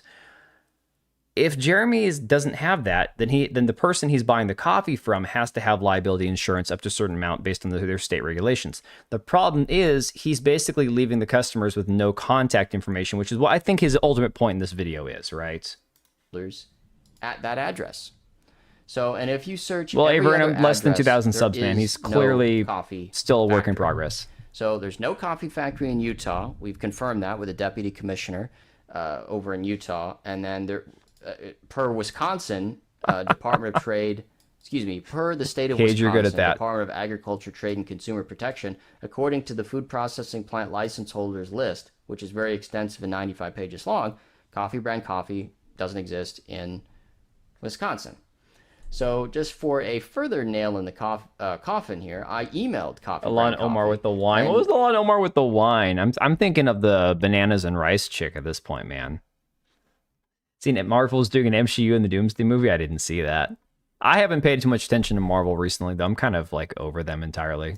I was a little bit sneaky, and I said, I'm thinking about buying some coffee. Where in the United States is it shipped from? And of course, somebody responded, and they said, our coffees are shipped from Phoenix, Arizona. And so that's the weirdest thing, guys. I will say that is the strangest thing. He's in Wisconsin. The LLC is licensed in Utah, but the coffee doesn't come from either state. It comes from Arizona, right? Oh, yeah, no, DB, for sure. I think it's just more the uninteresting nature of the way he speaks. It's funny because the automated thing says it's from Angel, but then I later got a survey for how would you rate the help Maggie gave you. So this is the... Oh, my God. Oh, isn't Maggie the one he fired? Infamous Maggie. This is the employee that Jeremy fired so that he could, buy a RC car track. And he unceremoniously fired this woman right before Christmas. And I requested 2 updates. I said, hello, is it roasted in Arizona as well? And then I emailed again, hello, can you tell me where the coffee is roasted? And then I received no response. Well, the beans wouldn't be grown in Arizona. Let's say the roaster is actually in Arizona. I mean, can you imagine if it's roasted in a different state and then sent to Arizona? So you already got the beans that are grown out of country. Most beans are. Then you got them being roasted locally, which is the actual part that people care about. Look, all coffee beans at the very beginning are going to be coming from some, like one of 3 major countries, I would imagine. Usually South America is a big one. And then, of course, you're going to have the different roasters roast it for a different amount of times and then infuse flavors into them and that kind of stuff. That's the part that actually matters, right? So how fresh are they? How long have they been around? How long have they been roasted? Where are they coming out of? And they're coming, it looks like you got business in Wisconsin, licensed through Utah, but being roasted in Arizona, presumably, or at least shipped from Arizona. So if there was any doubt that there's some coffee brand coffee factory out there somewhere, there's absolutely no coffee brand coffee factory in either Utah or Wisconsin. So, oh my God, Pokemon's cookies. The coffee is all right. I tried it. Remember, I told you guys I have the little founder's coin because back in the day I bought one of the original orders of Jeremy's coffee, so I got the little coin thing with it. The coffee's fine. It's a 12-ounce bag of coffee and it was like $18 or whatever. I can buy 3 pounds of Colombian at Costco for $21.99 or whatever it is, and it's just as good, if not better. And it's a third of the price. So why would I ever pay for that, Hey, QC jerks.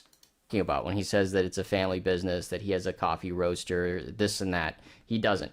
So what does he have? That's the big question. I don't think that coffee brand coffee is drop shipped coffee. If we go back to this video, and this is from March of 2025, in this video, Jeremy admits that he spent $300,000 on coffee brand coffee.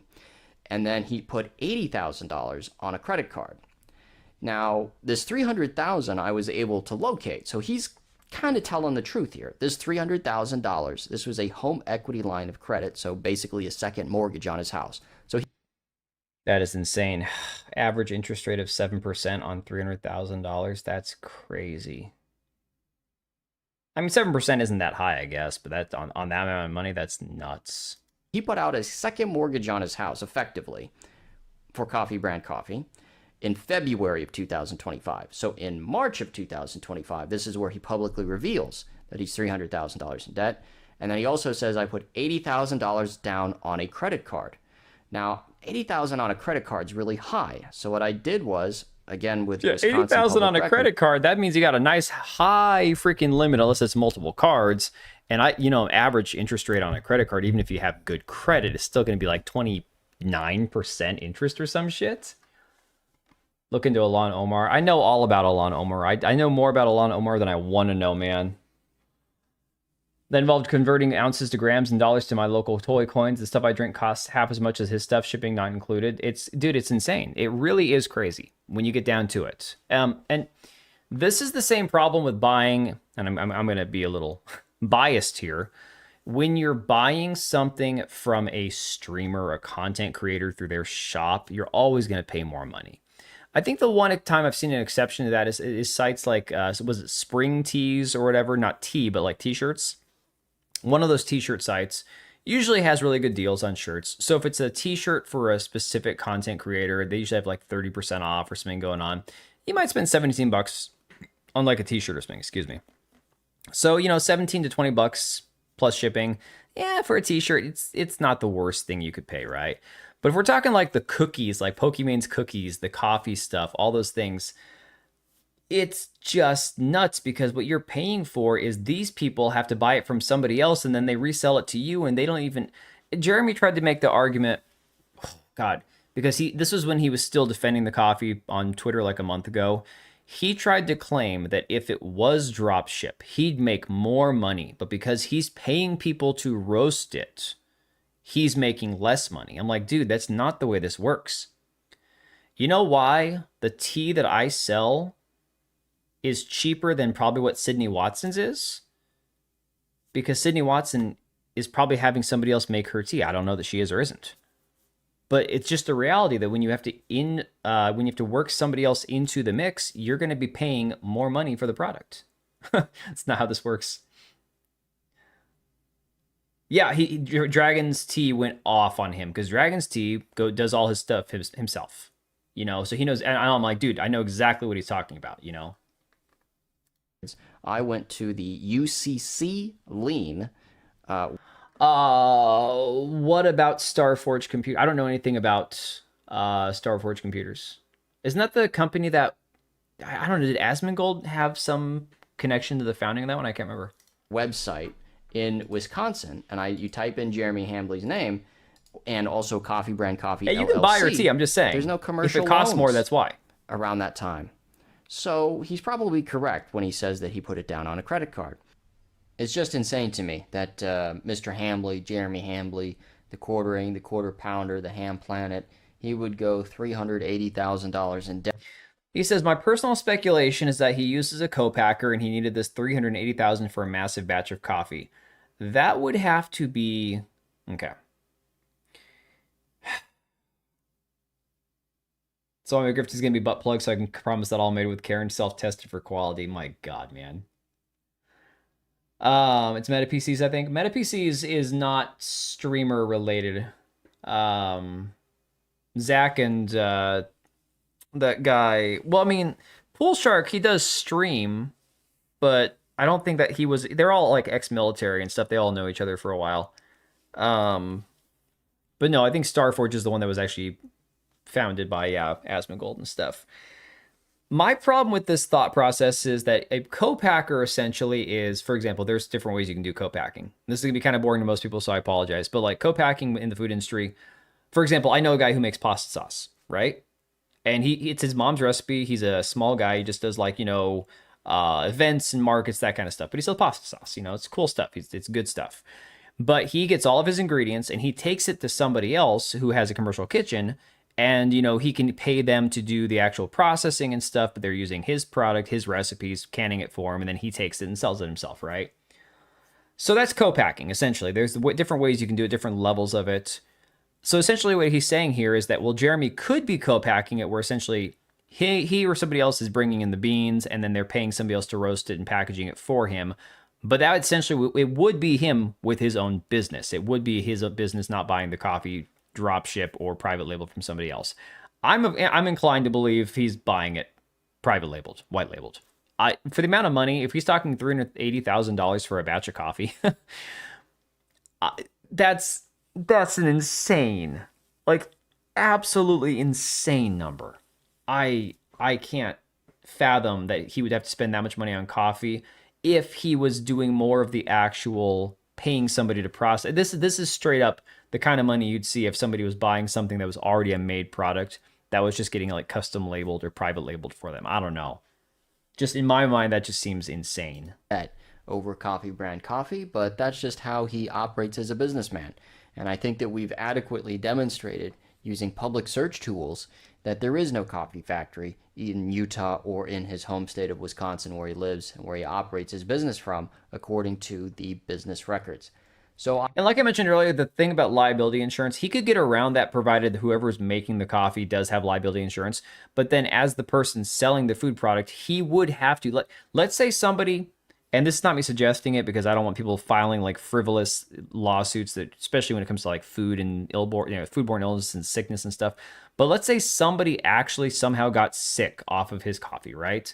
They would have to have somebody to contact legally to say, hey, I got sick from your product. You have to then compensate me legally. I'm going to sue you. That's when the liability insurance would kick in, and whoever made that coffee would then have to be legally liable for that. So somebody along the line, there has to be some way to track that down, right?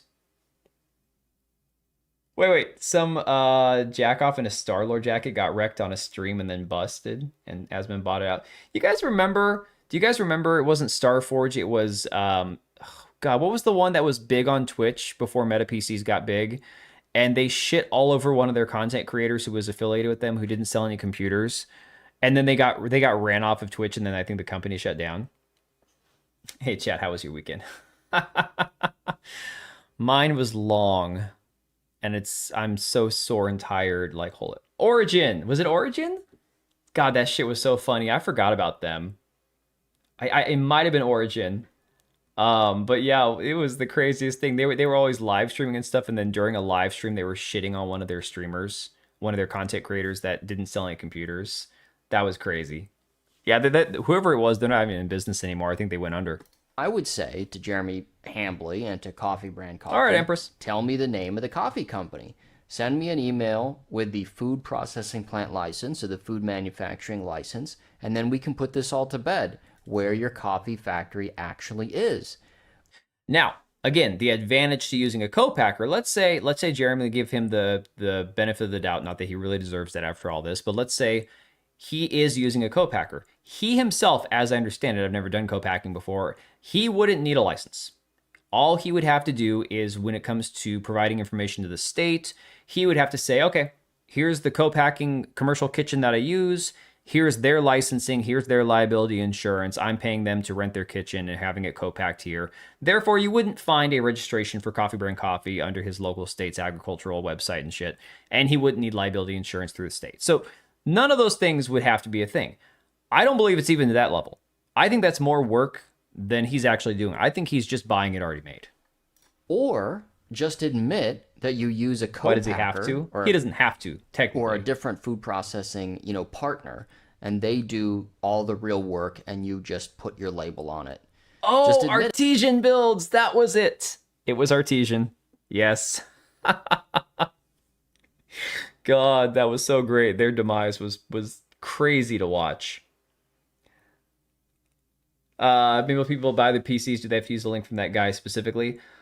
Are you talking about like affiliate links? So yeah, the way it works, like for example, when they were shitting on that girl, people would have to go to the website through her link and then purchase it through that link I think, I don't know if it saves it every time you go back to the website unless you go through her link or not. Like, so for me, if somebody goes to like Meta PCs through my link and then they buy a PC, I get credit for it and I'll get a little bit of a kickback, right? But if they go there through my link and then go back later on and buy it, I don't know if the link still works. Not sure. Anyway, guys, thank you so much for watching our video. Hope that you were informed. Hope that you were educated. Hope that we had a good learning who the quartering is. It's a dude could have, I mean, look, I'm not even crapping on the video specifically because there was information in there that was interesting. It's more about the fact that he could have made this a 7-minute video. He's not monetized yet, so he didn't need to drag it out. I know, I get it, early channel, a couple thousand subscribers, getting as many watch hours as possible is good because that'll get you monetized. So again, no shade there. It's just more a matter of he could have kept it a lot shorter. It didn't need to be a 12-minute video. At the end of the day, yes, what the facts are there simply is that Jeremy has no Department of Agricultural licensing for coffee brand coffee and clearly not registered with the state. So he's not, at least in theory, making the coffee in any capacity under his business name. It is what it is. So they have no way to know if someone bought it or not due to that person's influence. So exactly. So here's the thing.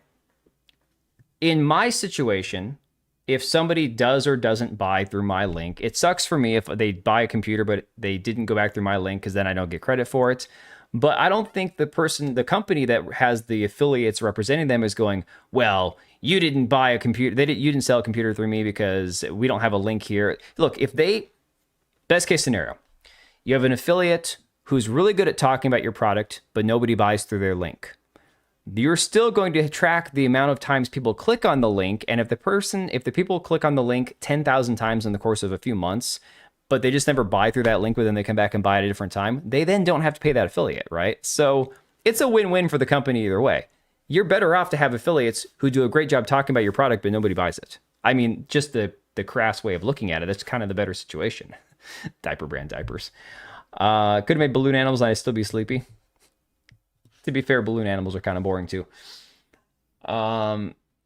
Pretty sure it's supposed to say where it came from on the bags. So in terms of that, if all states are like my state here, you have to have, I'm trying to remember if in my state you have to have a physical address or you just have to have reasonable amount of information on there that they can contact you through.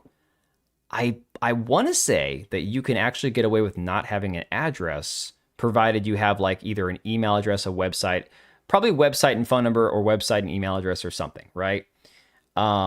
This is just I'm trying to guess. I can't remember what the Department of Agriculture regulations are. Like my business, I've got all that shit on all of our labels. I don't have to think about that stuff. It's been so many years. It is what it is. But yeah, I mean, all you have to do is give them a reasonable ability to contact the person that represents the company and say, hey, I've got a problem with this product. I need to be able to talk to somebody about it, right? But if what he said is true and he reached out again and nobody even emailed back, that tells me nobody's even monitoring the emails, right?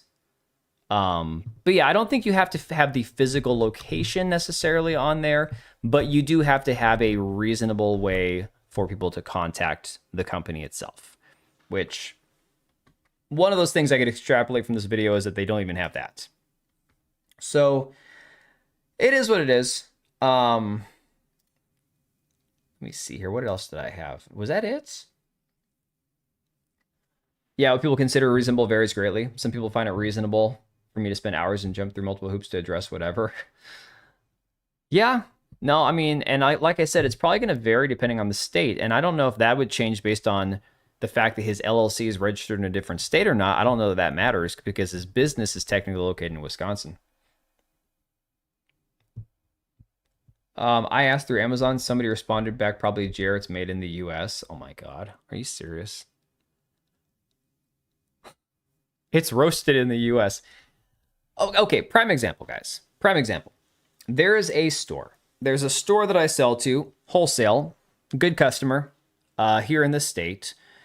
And on the bottles, on the products, everything that we sell, I have a certain amount of information available, right? And that is the same information I would put on my own labels. Now, it's a private label, so I put their company name on it. But then I will leave the same information like contact, website, nutrition facts, all those things. Everything else is going to look the same because it's the same product. I just changed the name on there to match their store, their company, right? So if somebody needed to get a hold of my company, they could easily do that. They could easily reach out and find me.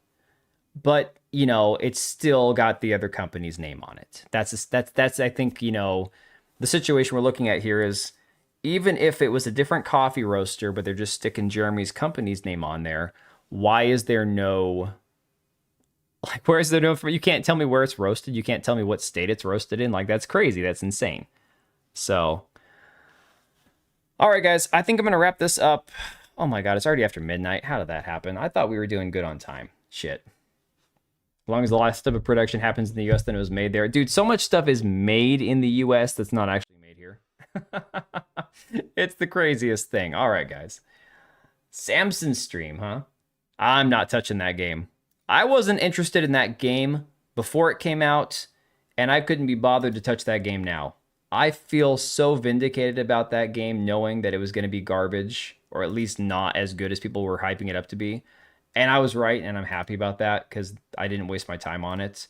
But, no, I want to play something that I actually want to play, guys. Unless there's some really fun train wreck that comes out sometime in the near future, which there might be. I'm trying to think if What's Their Face ever comes out. Fair Games. I would absolutely play Fair Games.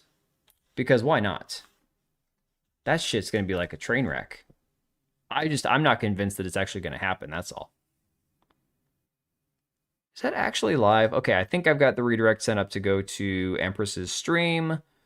I'm out of here, guys. Let me see here. Tried it, waited to see if they fixed my issues with it. Got a refund. What are you talking about, dude? Company name or manufacturer by distribution, street address, city, state, zip, phone mail. Well, that would make sense then. That would make sense. See you at Fair Games then. Oh, man. Why'd you crack a 24-ounce beer? Dude, it's midnight here, man. It's midnight. All the European car brands are made for far off to the east. We just add the last touches. Oh my. Cage, go hang out with Empress. I've got the redirect set up. I have got to get some sleep. I am so beat, it's not even funny. All right, guys, take it easy. I will see you later.